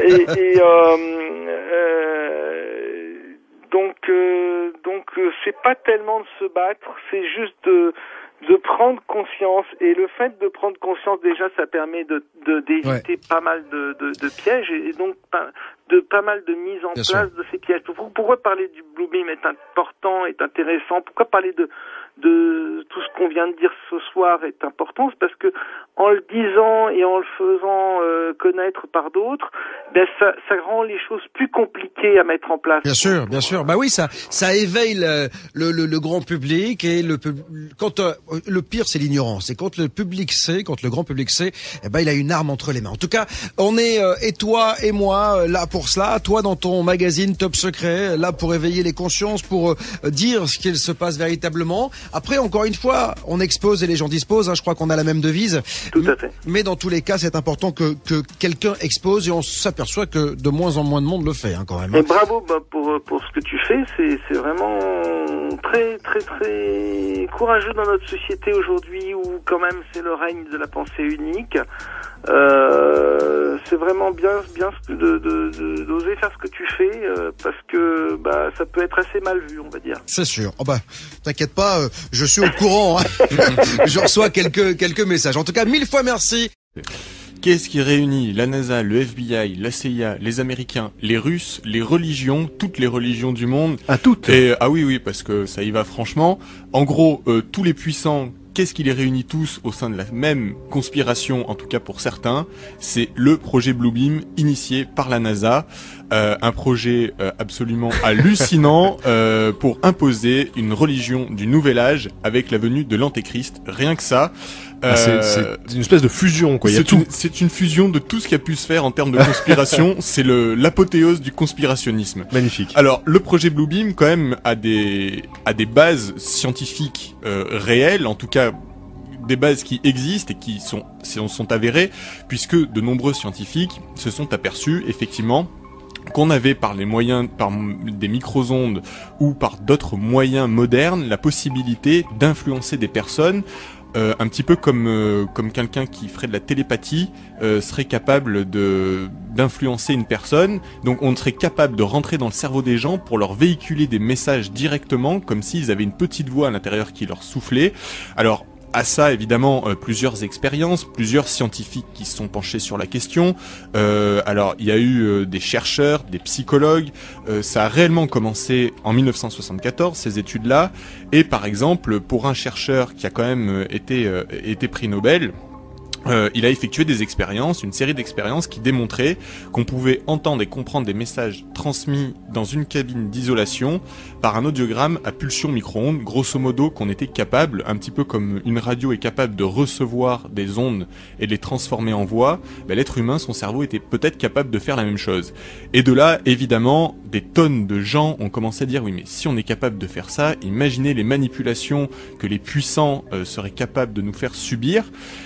Et bien sûr, quand on va dans ce sens-là, on est en droit de se dire que la plus grande conspiration du monde va être lancée, parce que si on peut influencer la population sans qu'elle s'en rende compte et la faire aller où est-ce qu'on veut, évidemment... Alors manifestement, ce qu'il en ressort là, d'après ce que tu nous dis, c'est assez positif pour l'humanité. Pour l'instant. Pour l'instant. D'accord. Alors, avec cette animation virtuelle et le son provenant de la profondeur même de l'espace, les fidèles de diverses croyances fortement impressionnés évidemment seraient témoins du retour de leur sauveur comme d'une réalité vivante. Ensuite, les projections de Jésus, Mahomet, Bouddha, Krishna, enfin toutes les divinités se fondront en une seule figure. Donc on aurait comme ça une espèce de morphing dans le ciel de tous les prophètes que les religions connaissent, pour former une divinité unique qui serait l'Antéchrist et qui expliquera que toutes les écritures sacrées ont été mal interprétées et incomprises et que les vieilles religions sont responsables d'avoir dressé l'homme contre l'homme. Bref, cette grande mystification aura pour effet de générer un désordre social, politique, culturel et religieux et de créer la divinité unique, l'Antéchrist de la NASA. Ah oui, non, parce que donc ça serait un Antéchrist, hein, c'est le terme... C'est le terme officiel. Hein, D'accord. Voilà. on arrive à la troisième phase. La troisième phase, elle va conjuguer la télépathie et l'électronique. Donc ça, je vous en parlais au début, c'est ces recherches qui ont prouvé qu'effectivement, on arriverait sans doute au moyen d'ondes à interférer sur les pensées des gens, à les conditionner. Donc, cette troisième phase conjuguerait la télépathie et l'électronique avec des systèmes d'émission pour atteindre chaque personne en vue de les persuader que c'est son propre Dieu qui lui parle. Donc, grosso modo, chacun entendrait une petite voix, un petit message, et serait convaincu de recevoir un message divin.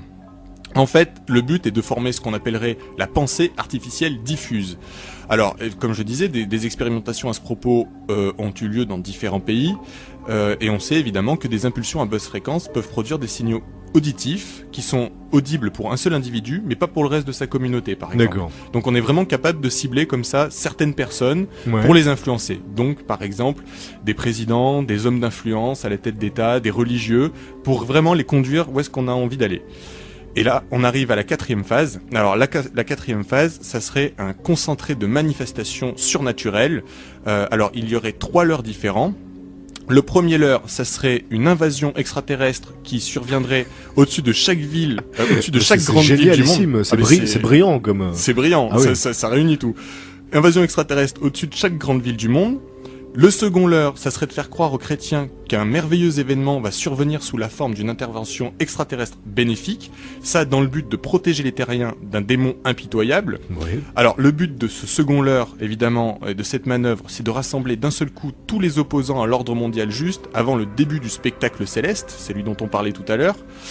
Le troisième point de cette quatrième phase est l'usage global de tous les moyens de communication modernes pour diffuser des ondes. Alors tous les moyens, c'est téléphone portable, radio, internet, bref, tout ce qu'on a, talkie-walkie, tout ce qui existe, pour diffuser des ondes visant à déstabiliser psychiquement les populations au moyen d'hallucinations individuelles et collectives.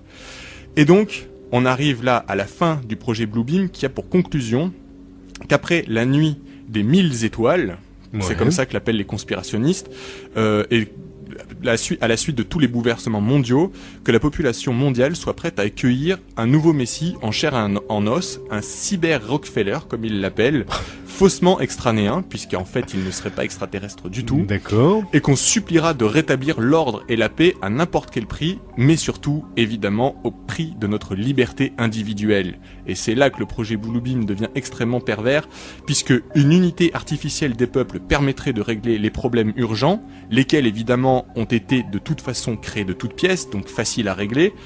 Mais progressivement, évidemment, face à cette tyrannie de la nouvelle religion mondiale, apparaîtrait un nombre de personnes qui se réveilleraient, qui prendraient conscience qu'ils sont manipulés. Et là, le contrôle de la Terre se partagerait rapidement entre les mains d'une caste de grands prêtres, donc ceux qui se seraient réveillés, qui auraient pris conscience qu'ils sont manipulés, et de technocrates impitoyables agissant au nom de Dieu. Évidemment, le but de cette dictature est de contrôler tous les habitants et d'exploiter de façon globale les ressources de la planète. Captain, take the reins and steer us towards the clear. Ceux qui l'aiment l'écoutent pour savoir ce qu'il va dire. Ceux qui en ont peur l'écoutent aussi pour savoir ce qu'il va dire. Bob est sur Ado. Comme tous les soirs, je le répète, Bob vous dit toute la vérité n'aurait pas la même saveur sans vos témoignages, vos réactions. Pour cela, les réseaux sociaux, ce soir encore, vous appartiennent. Et oui, vous pouvez réagir via Twitter, Maudiès Bob Vérité, et sur la page Facebook, Bob vous dit toute la vérité sur Ado. Merci Maud Elliott, et merci aussi à tous ceux qui alimentent les blogs, qui parlent de l'émission, à tous ceux qui usent leur réseau pour dire qu'ici sur Ado, il existe un homme qui dit tout haut ce que beaucoup pensent tout bas sans jamais avoir eu le courage de le dire. Et pour commencer, place au projet Bluebeam Project avec Paul Ponceau. Bonsoir Paul. Bonsoir Marc. Non, moi c'est Bob. Bonsoir Bob. Mais c'est pas grave. Un point pour moi. C'est parce que j'ai parlé de Marguerite juste avant. Exactement. Qui est un ami d'ailleurs. Oui, c'est pour ça. Comme ça détend l'atmosphère. Alors Paul, vous êtes chercheur de vérité, un peu comme moi. Alors vous avez écrit Le plan secret du diable, édité à compte d'auteur. Il parle, ce bouquin, de présence reptilienne, donc du projet Bluebeam, des nouvelles vibrations et de la mise en place du nouvel ordre mondial. Alors, pour ceux qui connaissent pas du tout, qui sont pas du tout branchés, en quelques mots, c'est quoi le Bluebeam Project ?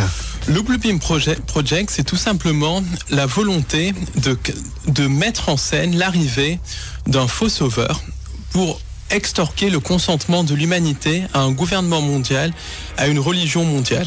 Et tout ça sous fond de nouvelles vibrations de réveil de l'humain. Donc ce nouveau sauveur incorporera à la fois les caractéristiques des sauveurs des différentes religions et des caractéristiques scientistes, sous-entendu faux sauveurs extraterrestres, faux messie et tout ça.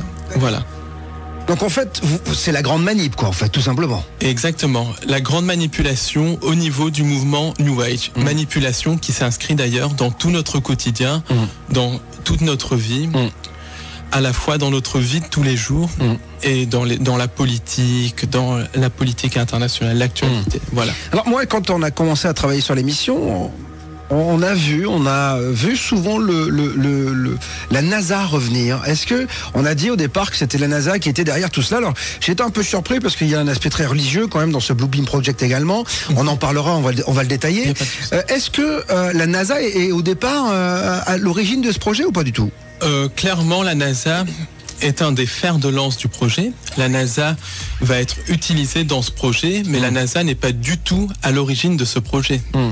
Ce qui est à l'origine de ce projet, c'est essentiellement ce qu'on peut appeler les Illuminati, ce qui est complètement différent des Illuminés de Bavière. Certaines races d'entités extraterrestres ou d'entités sans âme que certains qualifient de reptiliens, d'autres qualifieront dans le langage plus judéo-chrétien de démons, certaines autres personnes les qualifieront de djinns, en bref des entités non humaines.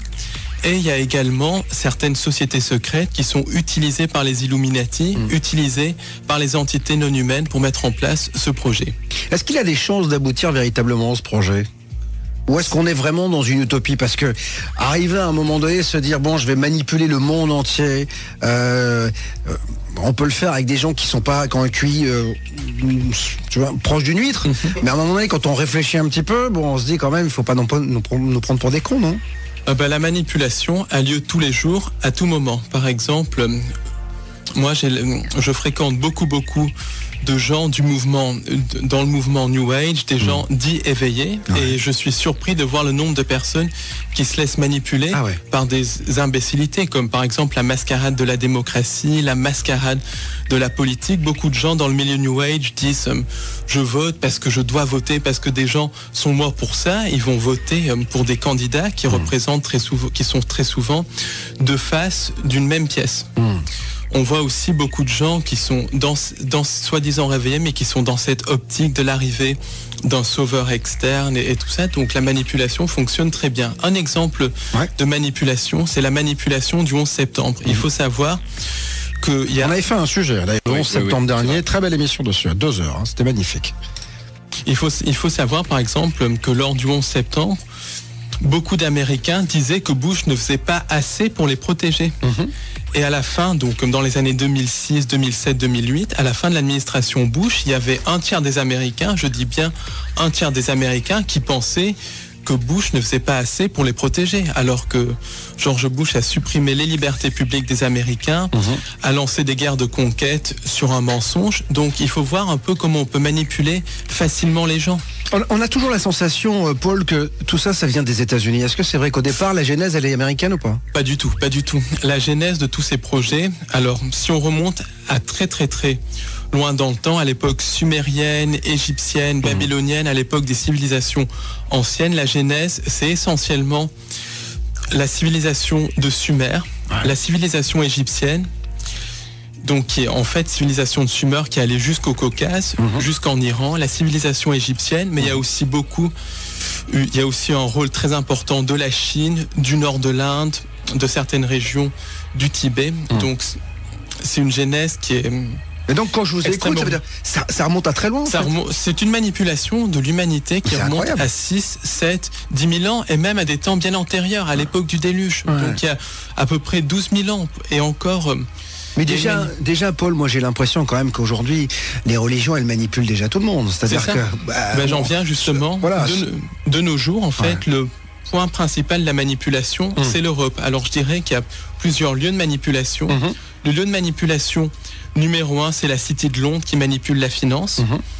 Numéro 1, ex aequo avec le Vatican, avec Rome qui manipule la spiritualité. Beaucoup de choses sont dirigées du Vatican, qui est une institution sataniste qui a perverti complètement le message du Christ. Il y a aussi une manipulation au niveau de Bruxelles avec l'OTAN, qui est une armée mondiale.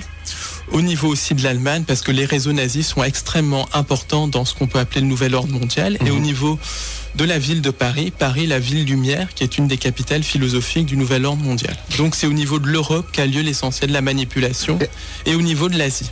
La Chine joue un rôle très important dans cette manipulation, puisque, pour faire simple, l'essor de la Chine a été voulu, justement, et c'était calculé, c'était prévu. C'est calculé, voilà. C'est complètement prévu que la Chine arrive au sommet de l'élite mondiale. Parce que la Chine, c'est un blueprint de la société du nouvel ordre mondial. Bien sûr, Paul, vous annoncez des choses, mais j'imagine que vous avez basé vos écrits sur des recherches. Exactement. Comment s'est passé déjà vos recherches et sur quoi vous vous appuyez? Alors écoutez, déjà je m'appuie sur 20 ans de recherche, puisque j'ai 32 ans, mais j'étudie ça depuis l'âge de 12-13 ans. Je me base aussi sur beaucoup de témoignages, j'ai rencontré beaucoup de gens. En plus, je me base sur beaucoup de lectures, j'ai beaucoup lu sur le sujet. J'ai aussi une formation scientifique, je suis biologiste et journaliste scientifique de formation. Donc j'arrive quand même à décerner ce qui est vrai et ce qui n'est pas vrai. Et puis je me base aussi sur beaucoup d'intuition et sur la logique. Quand on regarde les actualités, il se passe les mêmes choses, la même diminution des libertés en France, en Angleterre, aux États-Unis, en Afrique du Sud, en Inde. Quand on voit que les mêmes choses se passent dans différents pays, on voit qu'il y a un plan coordonné qui est en train de se mettre en place dans tous les pays du monde. On est cuit ou pas avec ça? Parce que quand je vous écoute, je me dis on est dans la merde, parce que ça a déjà commencé depuis pas mal de temps. Ça a commencé depuis très longtemps. Alors, si on est dans la merde ou pas, ça dépend de nous, parce que on peut se rebeller, vous pensez? On peut se rebeller. Alors, comment on peut s'en sortir? Déjà, une non-collaboration avec le système, une non-collaboration pacifique, parce que le système, les entités qui dirigent le système se nourrissent de nos émotions de peur, se nourrissent de notre souffrance. Donc, surtout, une non-collaboration pacifique. Toute la violence et tout ça fait le jeu du système. Donc, toujours non-collaboration pacifique. Comment faire pour non collaborer? C'est-à-dire, déjà, quand une décision nous paraît injuste, ne pas participer à cette décision, et quand au fond de nous, on sent qu'on ne doit pas faire quelque chose, ne pas le faire. Quand on sent qu'on doit faire quelque chose, le faire. C'est essentiellement ça, la non-collaboration. Par exemple, il y a un gros problème à l'heure actuelle avec la vaccinologie. Il y a des parents qui se font retirer leurs enfants parce qu'ils refusent de les faire vacciner. Avant de rentrer à l'école, Mais si tous les parents avaient les couilles de dire je ne ferai pas vacciner mon enfant, ou je ferai vacciner mon enfant si j'en ai envie, le système pourrait rien faire, parce que c'est par le nombre. Si on est beaucoup plus nombreux que... Oui, mais on ne peut pas... D'accord, mais on ne peut pas non plus ne pas comprendre que certains vaccins, quand même, ont sauvé des vies. Alors ça, Pasteur, c'est pas un enfant de cœur quand même. Donc voilà, on lui doit beaucoup de choses quand même. Le dogme pastorien est faux de A jusqu'à Z. Il faudrait mieux regarder du côté de Béchamp et du côté du terrain, parce que pour Pasteur, c'est une médecine extrêmement économique, une médecine de fric en fait. Parce qu'il faut savoir que Pasteur a été mis sur le marché par Napoléon III pour faire concurrence à la chimie allemande, qu'il était extrêmement connecté à un réseau de sociétés secrètes, un réseau franc-maçon, et le dogme pastorien, c'est essentiellement un microbe, une maladie, un vaccin. Donc ça fait vendre, ça fait vendre, ça fait vendre. Et ça crée la peur, alors que le vrai dogme, c'est le dogme de Béchamp. Une maladie naît à cause d'un terrain. D'ailleurs, on le voit, quand il y a des épidémies hivernales de grippe, beaucoup de gens vont avoir la grippe et beaucoup de gens ne vont pas l'avoir dans une même famille, parce que c'est une question de terrain. Et c'est ce qui explique que des thérapies beaucoup plus douces comme l'homéopathie fonctionnent, parce qu'elles travaillent sur le terrain.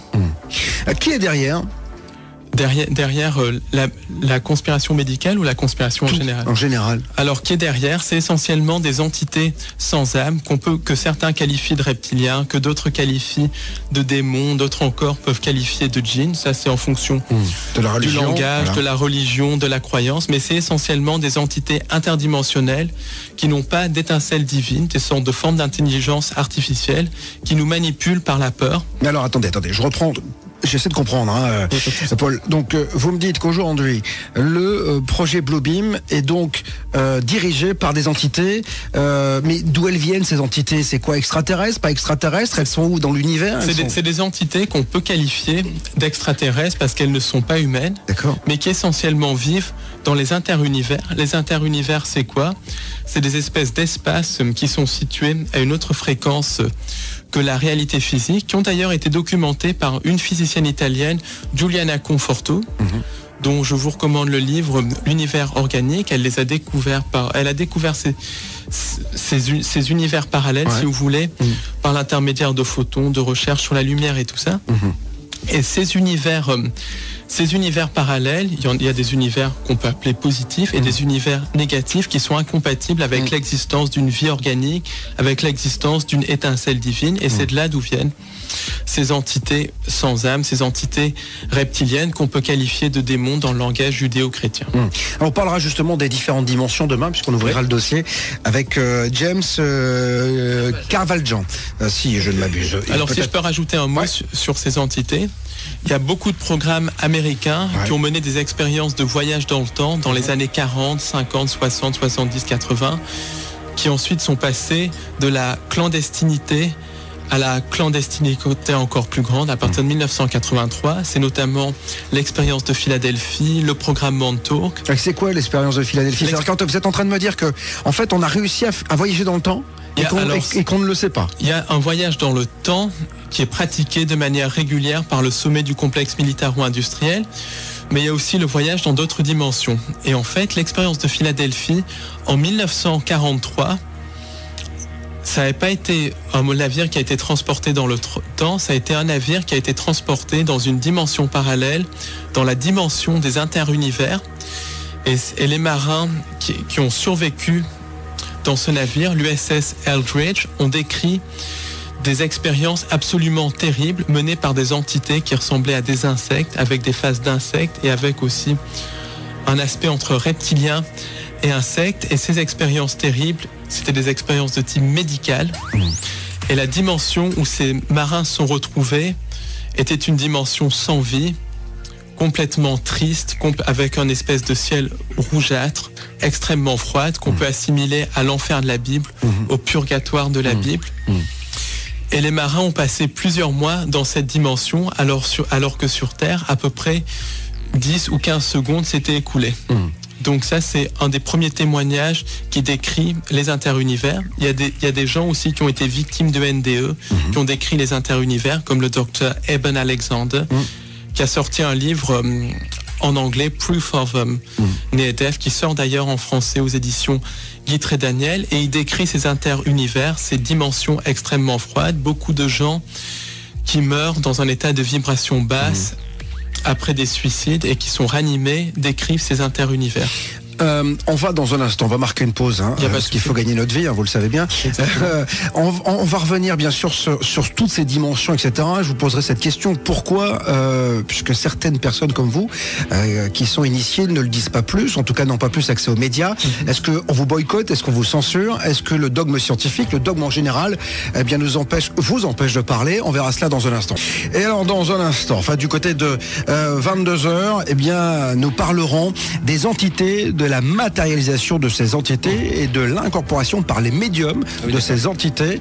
Ce sera avec Roger Sellier. Le plan secret du diable, un ouvrage dans lequel il est question de la présence reptilienne, du projet Bluebeam, des nouvelles vibrations et de la mise en place du nouvel ordre mondial. Et c'est ce qui nous intéresse ce soir, puisque je reçois l'auteur de cet ouvrage, Paul Ponceau. On va donc revenir sur la question que je vous ai posée tout à l'heure, les médias, etc., etc. On a la sensation que on parle pas de tout cela, que tout est un peu caché. Et encore une fois, je dirais, ces entités dont vous nous parlez, qui sont sous d'autres dimensions, qu'est-ce qu'elles retirent de ce projet Bluebeam et de cette grande manipulation? D'abord les médias.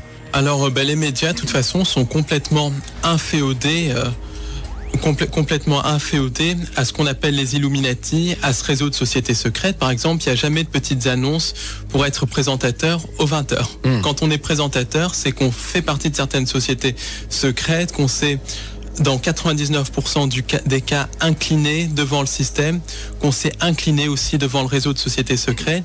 Il y a aussi une ligne directrice à dire. Par exemple, dans la presse, on ne peut pas être pro-palestinien, il faut être pro-israélien, pro-sioniste. On ne peut pas dire la vérité sur le 11 septembre, il faut suivre la version officielle qui est complètement Ce qui vous dérange quoi, vous, c'est la liberté d'expression, c'est ça? Il n'y a aucune liberté d'expression dans la presse, en fait. La presse, c'est la propagande du régime, que le régime soit de droite ou de gauche, parce que droite et gauche, c'est la même chose. Alors c'est ce que vous pensez des médias. Heureusement, on est là. Donc, voilà. Heureusement, on peut vous permettre de dire toute la vérité. En tout cas, votre vérité. Je le dis toujours. Hein. Vous êtes peut-être pas d'accord avec Paul, mais en tout cas, j'expose et vous disposez. Mais l'important, c'est de parler. Alors, je le disais dans ces différentes dimensions. Que vous annoncez avec ce projet Bluebeam, donc puisqu'on serait manipulé par des insectes un peu reptiliens. Des entités de type reptilien. Exactement, qui ressembleraient donc à ces bestioles-là. Mais il y en a d'autres aussi, parce qu'il y a des entités de type arienne, des entités de type gris, des entités de type... Donc c'est ce qu'on appelle les extraterrestres finalement. Quand les gens disent, voilà, j'ai été enlevé par un petit gris, par un reptilien, tout ça, finalement c'est ça. Alors, les enlèvements extraterrestres, donc Marc, qui va parler tout à l'heure... Marc Gray, ce sera tout à l'heure du côté de 23h. Eh ben, lui, il en dira certainement un petit peu plus que moi, mais moi, ce que je pense, en tout cas, sur la thématique des enlèvements, c'est qu'il y a deux types d'enlèvements. Il y a les enlèvements qui sont produits par les entités extraterrestres, les entités extraterrestres sans âme, qui ont essentiellement un but d'hybridation et un but aussi de propagande de l'idéologie extraterrestre. Et il y a les enlèvements qui sont dus au programme de contrôle mental. Ces enlèvements dus au programme de contrôle mental rentrent dans le projet Bluebeam. Ils sont là pour créer des alters, pour créer les grands prêtres de la nouvelle religion mondiale, qui sera basée, au moins en partie, sur la vénération de ces entités sans âme. Donc il y a les vrais enlèvements extraterrestres et les enlèvements qui sont dus au complexe militaro-industriel, au programme de mind control, et qui paradoxalement sont faits avec la technologie extraterrestre, puisqu'au niveau du complexe militaro-industriel, il y a une collaboration constante avec des entités extraterrestres. Alors j'ajoute que contrairement à ce que pensent beaucoup de gens du milieu New Age, et là je vais être un peu iconoclaste, les enlèvements par leur nature même ne sont pas positifs ni rien, parce que quand on commence à violer l'intimité de quelqu'un, quand on commence à agir sur l'esprit des gens, quand on commence à agir sur les couilles de la personne, il faut dire les choses telles qu'elles sont. Il y a rien de positif là-dedans, que ça soit fait par des entités extraterrestres ou par le complexe militaro-industriel, il n'y a rien de positif là-dedans. Alors Paul, le but en fait de tout cela, la finalité c'est quoi ? Parce que vous m'avez dit que ça a commencé il y a 6-7 000 ans, même bien avant. Donc c'est quoi le but ? Alors, déjà parce qu'ils ont mis du temps, parce qu'ils y sont pas arrivés finalement. Est-ce qu'on est rebelle un peu plus ? Est-ce que l'homme est finalement pas si malléable ? Globalement, si on est dans un état de vibration élevé, on n'a aucun risque en fait, globalement. Parce que les gens qui meurent sont dans un état de peur et tout ça. Et moi, je ne suis pas dans un état de peur quand il s'agit de transmettre cette information. Je la transmettrai, quel que soit le prix. Voilà. Donc quand je vous écoute, on a la sensation d'être dans Matrix finalement. Exactement, exactement. On est dans Matrix. Alors le projet Bluebeam, pourquoi il se met en place maintenant ? Pourquoi ça met autant de temps ? Parce que justement, les entités sans âme ont besoin du consentement de l'humain pour manipuler les gens. Alors, pour qu'une manipulation marche, la personne manipulée doit consentir à être manipulée. Alors, le consentement peut s'obtenir par le silence, qui ne dit rien consent, ou on peut leurrer les gens à consentir. Par exemple, un des modèles de consentement les plus basiques, c'est la démocratie, ou démocratie comme je l'appelle, parce que la démocratie n'existe absolument pas et n'a jamais existé. La démocratie, c'est une illusion. À chaque élection présidentielle, on donne aux gens le choix de choisir entre deux partis différents, alors que c'est deux faces d'une même pièce. Oui, mais qu'est-ce que vous voulez proposer alors ? Parce qu'on avait reçu Étienne Chouard également, qui nous avait parlé de tout cela. Je lui avais dit quelle est la solution, parce que ne pas voter, c'est quelque chose qui moi me gêne, parce que alors je suis peut-être pas initié, je comprends pas tout ce que vous me dites, mais en tout cas moi on m'a donné la possibilité de mettre un bulletin dans l'urne, de droite, de gauche, d'extrême droite, d'extrême gauche, etc. Et puis je me dis que finalement au cours du temps, on voit encore qu'il y a quand même certains pays qui sont toujours sur un régime de dictateur, et puis d'autres qui sont en tout cas de ce côté-ci de l'Atlantique plutôt des régimes de démocratie. Alors même si je pense que quand vous me parlez de dictature, c'est la dictature de la finance, etc.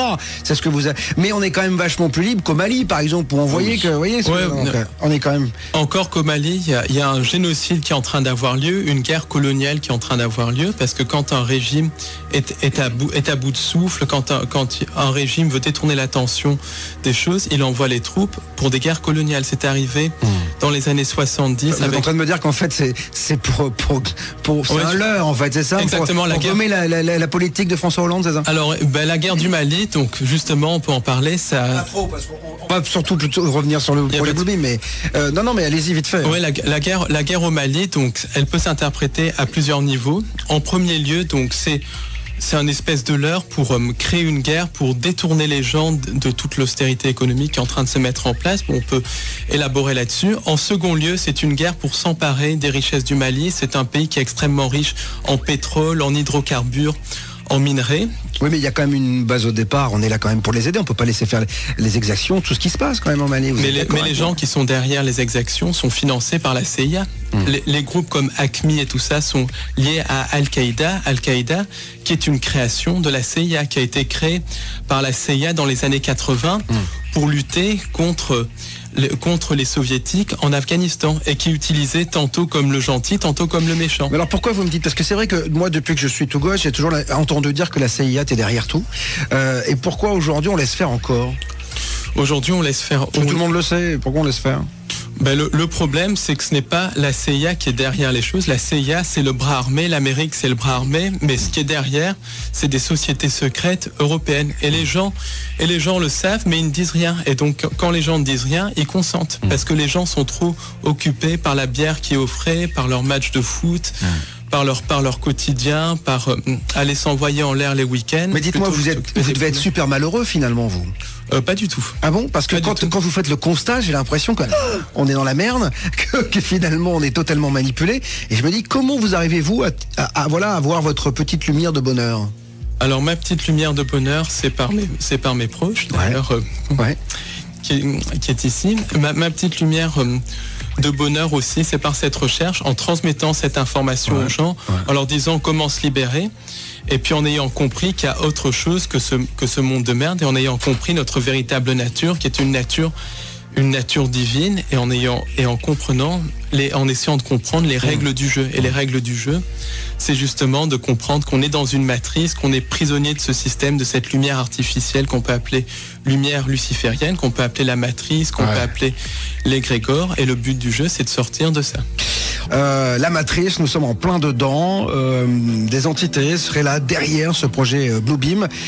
Des entités qui n'ont pas un but très sympathique à notre égard, Paul. Hein. Exactement. Globalement, leur but en fait, c'est nous utiliser comme pile électrique. Et le film Matrix est très révélateur en cela. Et à terme, le but, c'est de créer les univers, recréer les univers inorganiques, recréer ce qu'on appelle les interunivers sur Terre, c'est-à-dire de faire fusionner l'homme avec la machine. C'est la société transhumaniste, et tout cela, ça implique le génocide de plusieurs milliards de personnes. C'est ce qu'on appelle le nouvel ordre mondial, en fait. C'est le nouvel ordre mondial, mais qui est un ordre transhumaniste, eugéniste, avec le génocide de plusieurs milliards de personnes, en particulier les races dites inférieures par les entités qui nous dirigent, parce que ces entités et les Illuminati sont profondément racistes. Les terriens, on est des races inférieures, c'est ça, par rapport à ces entités ? Les terriens, on est à la fois des races inférieures, parce qu'on n'a pas la technologie, mais aussi des races supérieures. Elles nous craignent et elles nous utilisent, parce que si on se réveille, on a l'étincelle divine que ces entités n'ont pas. Et c'est nous, et elles nous leurrent à créer notre propre asservissement, notre propre prison, parce qu'elles n'ont pas de capacité créatrice. C'est nous qui créons notre prison pour eux. Mais essentiellement, il y a un atout fondamental sur la Terre, c'est la race humaine. Et la race humaine semble posséder une étincelle divine extrêmement importante.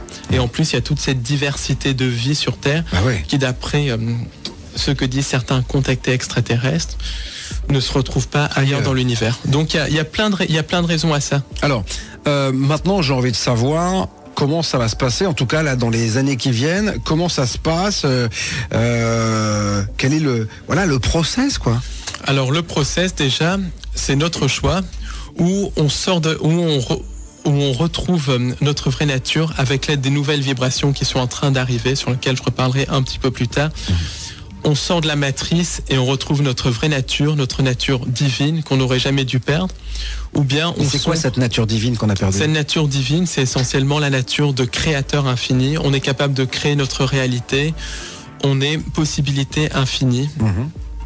On est capable de créer. J'essaie de comprendre, Paul. Créer notre réalité, ça veut dire quoi ?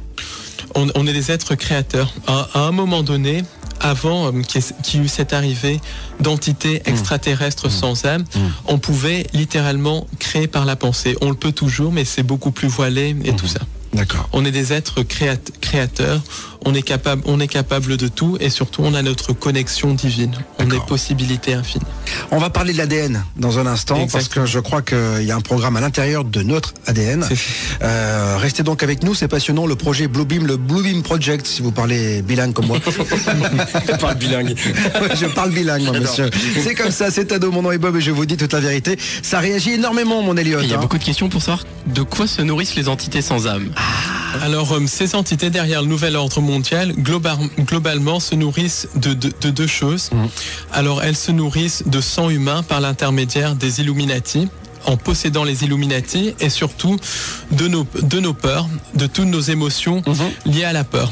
Et ça explique la recrudescence de rituels sataniques à travers le monde, parce que les réseaux sataniques sont une réalité. Le satanisme, c'est un cancer de la société, c'est ce qui fait tourner les Illuminati. Et les rituels sataniques, c'est quelque chose qui a lieu dans les hôtels particuliers parisiens, les hôtels particuliers londoniens, les hôtels particuliers de New York, les palais de Shanghai. En fait, c'est chez les riches, quoi, vous êtes en train de me dire ça, parce qu'un hôtel particulier à Paris, ça vaut 15 millions d'euros. Donc, voilà, c'est même pas chez les riches. Chez les initiés, dans les familles Illuminati, dans certaines loges de sociétés secrètes, c'est un des cancers de la société. C'est un sujet qui est tabou, même parmi les chercheurs de vérité, et c'est un sujet que j'ai envie d'exposer, de dénoncer, parce que c'est vraiment un génocide qui a lieu sous nos yeux. Mais attendez, qu'est-ce qu'ils font dans ces rituels sataniques? Ils tuent pas des gens quand même. Dans ces rituels sataniques, il y a justement une composante de sacrifice humain. Et c'est un ciment qui relie malheureusement le monde de la politique, une partie du monde de la politique bien sûr. Mais que fait la police? La police est très souvent corrompue par ça ou est très souvent ignorante. Par exemple, en Angleterre... Enfin, on a les services secrets, on a des gens quand même qui sont de la DGSE, des gens ont des RG, on sait tout aujourd'hui sur tout le monde. Alors, on peut pas croire, Paul, qu'il y a des gens dans des hôtels particuliers qui font des sacrifices humains, qui se nourrissent de sang, et que la police ne fait rien et qu'on le sait pas. Beaucoup de gens dans les services secrets sont complices de tout cela à un certain niveau. Beaucoup de gens à un certain niveau dans la police, et encore une fois, pas tous, sont complices de ça. Et beaucoup d'autres policiers refusent même de voir la vérité en face, parce que pour eux, ça paraît incroyable, et pourtant, c'est vrai. Exemple, il y a en Angleterre une affaire qui vient de sortir, qui est l'affaire Jimmy Savile. Alors, l'affaire Jimmy Savile, c'est en gros une affaire de pédophilie qui implique un ancien présentateur de télévision anglais décédé en 2011, Jimmy Savile. Et Jimmy Savile avait ses entrées au niveau de la noblesse anglaise, de la très haute noblesse anglaise, au niveau d'une certaine famille qu'on ne nomme pas. Il avait ses entrées aussi au niveau de beaucoup d'hommes politiques anglais, des deux partis, travaillistes et conservateurs. Et cet homme-là est un des plus grands délinquants sexuels du Royaume-Uni. Il a abusé plus de 500 enfants. Pendant 30 ans, il y a eu une omerta totale. Et maintenant, il y a des témoignages qui commencent à sortir, qui disent que Jimmy Savile participait à des rituels sataniques avec des hommes politiques au niveau de l'île de Jersey, dans certains palais et tout ça. Et il y a une opération de police, mais qui ne parle absolument pas des connexions politiques, donc qui met en accusation des gens du show business et tout ça, mais qui ne va même pas regarder du côté des politiques, du côté de la noblesse. Alors, ça me rappelle un peu Whitechapel quand même, ça déjà ça. C'est un petit peu les affaires de Whitechapel. L'affaire Dutroux par exemple implique une grande partie de la très haute noblesse belge. Elle implique aussi un grand nombre d'hommes politiciens belges, des notables de l'OTAN, des notables des Bilderberg. Bon, on a compris que de toute façon c'était pourri, hein. C'est-à-dire que là on est quand même dans le sordide, hein. C'est-à-dire que dans le monde politique, globalement, le monde, les Illuminati, c'est un système qui est ce qu'on peut appeler satanique, qui est basé sur le sacrifice humain, sur la sexualité dépravée. C'est absolument horrible. Pourquoi? Parce que l'énergie de peur dégagée lors de ces rituels va nourrir ces entités sans âme qui se nourrissent de nos peurs. Ensuite, il y a d'autres rituels à très grande échelle, des rituels sataniques à très grande échelle, qui font appel au symbolisme. Pourquoi? Parce que le symbolisme va porter essentiellement la vibration de la personne qui a créé le symbole, et beaucoup de symboles sont créés ou détournés par les Illuminati. Et un symbole, c'est quoi? Un symbole, ça peut être une figure géométrique, comme le triangle par exemple, ça peut être une date, le chiffre 11 par exemple joue un rôle de symbole parce que 11 ans c'est associé au cycle solaire et les Illuminati ont détourné le cycle solaire. Le symbole du serpent, c'est un symbole qui fait référence aux reptiliens, et beaucoup d'événements de l'actualité sont des rituels sataniques de très grande ampleur. La guerre au Mali par exemple est un rituel satanique, elle a commencé le 11 janvier. L'affaire Mera aussi porte beaucoup d'éléments qui laisse penser qu'il s'agit d'un rituel satanique avec un début le 11 mars, une fin le 22 mars. On va laisser la fermière parce que je crois qu'en ce moment en plus on en reparle énormément, donc on va laisser ça parce qu'en plus il y a des gens qui ont été touchés là-dessus, mais moi j'aimerais quand même qu'on revienne sur le programme donc à l'intérieur de notre ADN. Alors c'est quoi? Alors en fait globalement l'homme a été génétiquement modifié par ces entités sans âme. Pourquoi génétiquement modifié? Parce que ces entités sans âme ont créé ce qu'on appelle le subconscient, ce qu'on appelle l'ego, et et l'ego est extrêmement lié à l'ADN. On modifie l'ADN, on modifie l'ego, et beaucoup de gens sont sous le contrôle de leur ego. Quand on voit les gens dans le métro qui sont dans la routine métro, boulot, dodo, il y a des gens qui n'ont jamais pensé dans toute leur vie par eux-mêmes, qui sont complètement sous le contrôle de leur ego ou de leur subconscient. Et dans le subconscient, donc dans notre ADN, puisque c'est l'ADN qui commande l'ego, il y a un programme qui fait qu'on peut être manipulé extrêmement facilement, et ce programme, c'est le programme du sauveur externe. Qu'est-ce que c'est que le programme du sauveur externe? C'est ce programme qui fait qu'on donne notre énergie à quelqu'un d'autre pour venir nous sauver. Et le Blue Beam va faire appel à ça. Essentiellement, les entités sans âme et les Illuminati vont créer un maximum de chaos pour que le chaos organisé? Un chaos organisé pour que les humains demandent l'arrivée d'un sauveur externe ou accueille à bras ouverts un sauveur externe. Et ça, quand un humain accueille un sauveur externe, c'est un consentement. Et là, les humains consentiraient à être régentés directement par les entités sans âme et au nouvel ordre mondial. Alors vous dites que vous avez rencontré un homme qui vous a dit avoir été modifié avec l'ADN d'un dauphin, c'est exactement. Ça? C'est-à-dire? Alors, c'est-à-dire que... C'est un programme quoi, militaire? Un programme militaire qui a eu lieu en France. Et j'ai discuté avec cet homme au cours d'une conférence que j'ai donnée en province. Je ne parlerai pas du nom de la ville. Et au début, je pensais que cet homme me disait des bêtises. Mais je lui ai parlé pendant longtemps et j'ai ressenti une grande sincérité. Et il a expliqué avoir été modifié par de l'ADN, avec de l'ADN de dauphin, dans le cadre d'une expérience militaire. Pourquoi? Parce que les militaires, le complexe militaro-industriel de haut niveau a une technologie qui a plusieurs milliers d'années d'avance sur ce que l'on connaît. Et je vais vous dire ce que c'est un peu les technologies. Il y a des technologies de contrôle du climat, le projet ARP, des technologies d'antigravitation. Donc beaucoup d'ovnis sont extraterrestres, mais encore plus d'ovnis sont des armes secrètes du complexe militaro-industriel, du nouvel ordre mondial. Il y a une technologie d'hologramme, des créations d'hologrammes qui sont très utilisées dans le projet Blue Beam. Il y a des technologies aussi de clonage humain, de modification de l'humain. Il y a des programmes de création de chimères mi-humaines, mi-extraterrestres.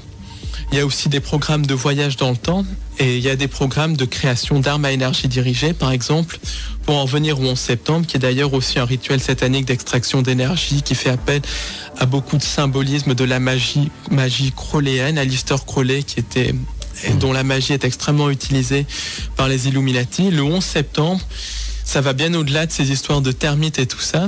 C'est un attentat sous fausse bannière qui a été fait par l'utilisation d'armes à énergie dirigées. Et pour cela, je vous invite à aller sur le site du docteur Judy Wood. Alors Judy, G-U-D-Y, Wood, W-O-O-D, W-2-O-D. Et elle démontre de manière scientifique, c'est une physicienne du bâtiment, qu'au cours du 11 septembre, des armes à énergie dirigée ont été utilisées. Donc voilà un petit peu un échantillon des technologies qui sont utilisées par le sommet du complexe militaro-industriel et qui seront extrêmement utilisées lors du projet Blue Beam.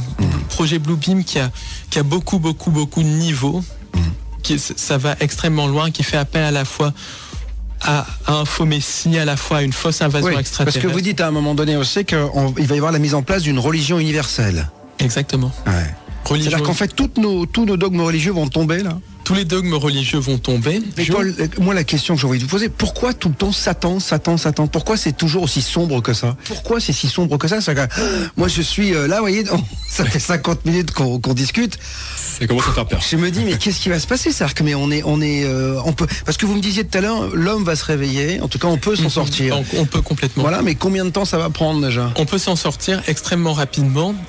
Déjà, il y a des nouvelles vibrations qui sont en train d'arriver, qui sont en train d'agir sur les interunivers, qui expliquent d'ailleurs en partie la mise en place du projet Bluebeam. Ensuite, on peut se réveiller. Quand on veut, il suffit de prendre conscience qu'on est dans une prison, d'identifier notre ego, et théoriquement, on peut se réveiller extrêmement rapidement. Le problème, c'est qu'on a tout un formatage par le système d'éducation, qui est un système d'endoctrinement. On a tout un formatage aussi par les copains. Oh, on peut pas penser comme ça, parce que sinon les copains penseront qu'on est...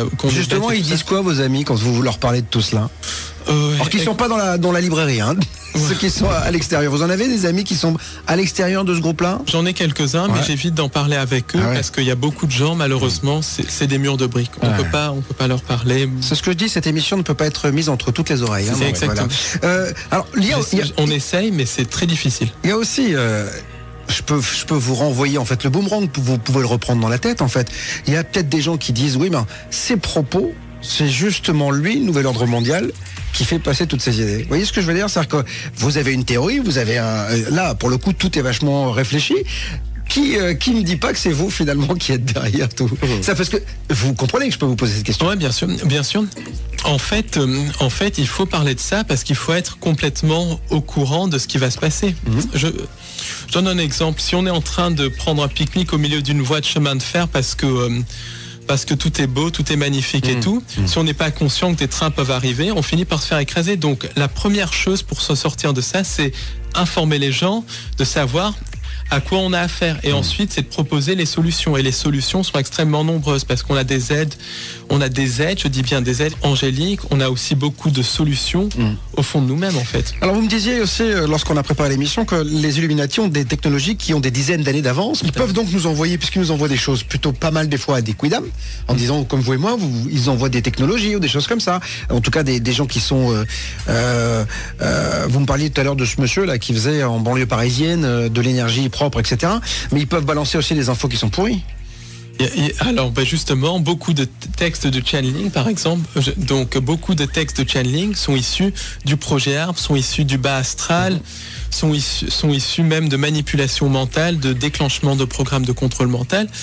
Par exemple, quand on lit des livres de channeling, je suis dans une librairie, je suis bien placé pour le savoir, il y a beaucoup de livres de channeling, c'est vraiment de la merde, c'est ce qu'il faut dire. Il y a rien dedans, il y a aucune spiritualité à l'intérieur, c'est des messages complètement bateaux et tout, donc il y a énormément de désinformation.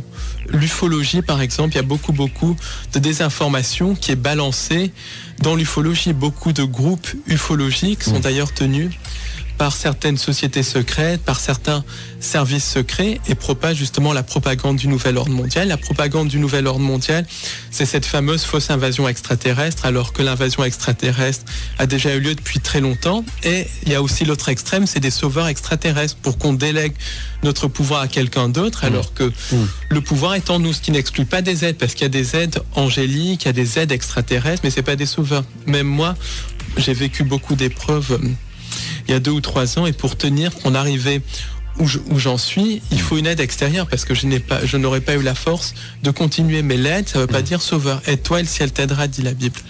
Dites-moi, c'est marrant parce que vous faites référence quand même à la Bible, qui est quand même... La Bible, où il y a beaucoup de trucs sataniques, mais où il y a quelques éléments de vérité à l'intérieur. Bon, bah, tant mieux, j'espère, parce que c'est quand même pas mal écrit quand même. De toute façon, toute bonne désinformation, en fait, va avoir 90% de conneries et 10% de vérité. Il y a toujours de la vérité quelque part. Dites-moi, il n'y a pas un côté parano, parce que c'est ce qu'on nous dit un peu, Nicolas par contre dit, est-ce que il n'y a pas un côté un peu parano dans tout cela?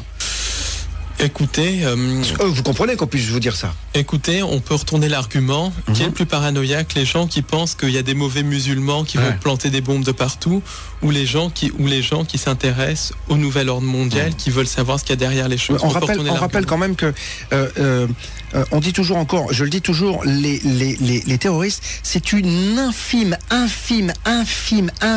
partie de gens qui se disent musulmans. Quand même, les gens dans le monde veulent vivre en paix. C'est vachement important de rappeler, parce que arrêtez de stigmatiser, mesdames et messieurs, parce que ça fait le jeu de certaines partis politiques. Mais justement, beaucoup de gens font l'amalgame déjà entre musulmans et terroristes. Ça, je supporte et le pas. terrorisme islamiste, de toute façon, n'existe pas. Attention. Faut faire très attention. Exact. Le terrorisme, de toute façon, islamiste n'existe absolument pas. Le seul terrorisme, c'est le terrorisme d'État, qui a eu lieu donc le 11 septembre, qui a été fomenté par les néoconservateurs américains. Le gouvernement anglais est à l'origine, par exemple, des attentats du 7 juillet à Londres. Parce qu'en fait, tout est gouvernement. En fait, alors pour le coup, c'est la vraie manipulation gouvernementale. Voilà, on est vraiment des pions, et les gouvernements de tous les pays font ce qu'ils veulent de leurs citoyens et de leurs concitoyens. Exactement. Les gouvernements, comme dirait Ghislaine Langto, le gouvernement gouverne aimant. Ghislaine Langto, c'est la fondatrice du mouvement Personocratia, en fait, qui est un mouvement qui dit qu'il faut qu'on récupère notre propre pouvoir. Alors, juste, on va se quitter malheureusement dans 2 minutes. Vous reviendrez, j'imagine, pour continuer à en parler. Un contre-plan. Il y a un contre-plan. Qu'est-ce que vous me... Voilà, moi, je vais rentrer chez moi ce soir. Qu'est-ce que je dois me mettre dans la tête? Alors, le contre-plan, déjà. Alors, globalement, le contre-plan, c'est qu'il y a des nouvelles vibrations qui sont en train d'arriver. Si on choisit par notre libre arbitre de suivre ces nouvelles vibrations, on peut vraiment se libérer. Ensuite, le contre-plan, c'est notre humanité. On a une étincelle divine, on est 7 milliards, les entités sans âme ne sont que quelques dizaines ou quelques centaines de milliers au maximum. Nous, on est 7 milliards avec une étincelle divine. En plus, si on se donne vraiment les moyens, si on refuse tous de collaborer de manière pacifique avec le système, on peut vraiment arriver à quelque chose. Mais la solution, globalement, c'est vraiment s'aimer les uns les autres, aimer son prochain et essayer de donner l'information comme on peut la donner. Et quand on sent que quelque chose est juste le faire et transcender nos peurs. Alors vous avez dit quelque chose de très intéressant. Aimez-vous les uns les autres, quelle que soit votre couleur de peau, votre religion. C'est ça qui est le plus important. Paul Ponceau, merci infiniment d'être venu ici. Je rappelle que vous êtes chercheur de vérité, libraire, conférencier, écrivain amateur et que vous avez écrit donc Le plan secret du diable à compte d'auteur. Voilà, si vous voulez en savoir plus, je vous conseille de vous procurer ce bouquin qui est quand même, il y a combien de pages Il y a à peu près 130 pages. Voilà. 130 pages, mais relativement grandes et écrites assez petites. Voilà, c'est ça. Donc, il y a pas mal de lectures. Merci Paul.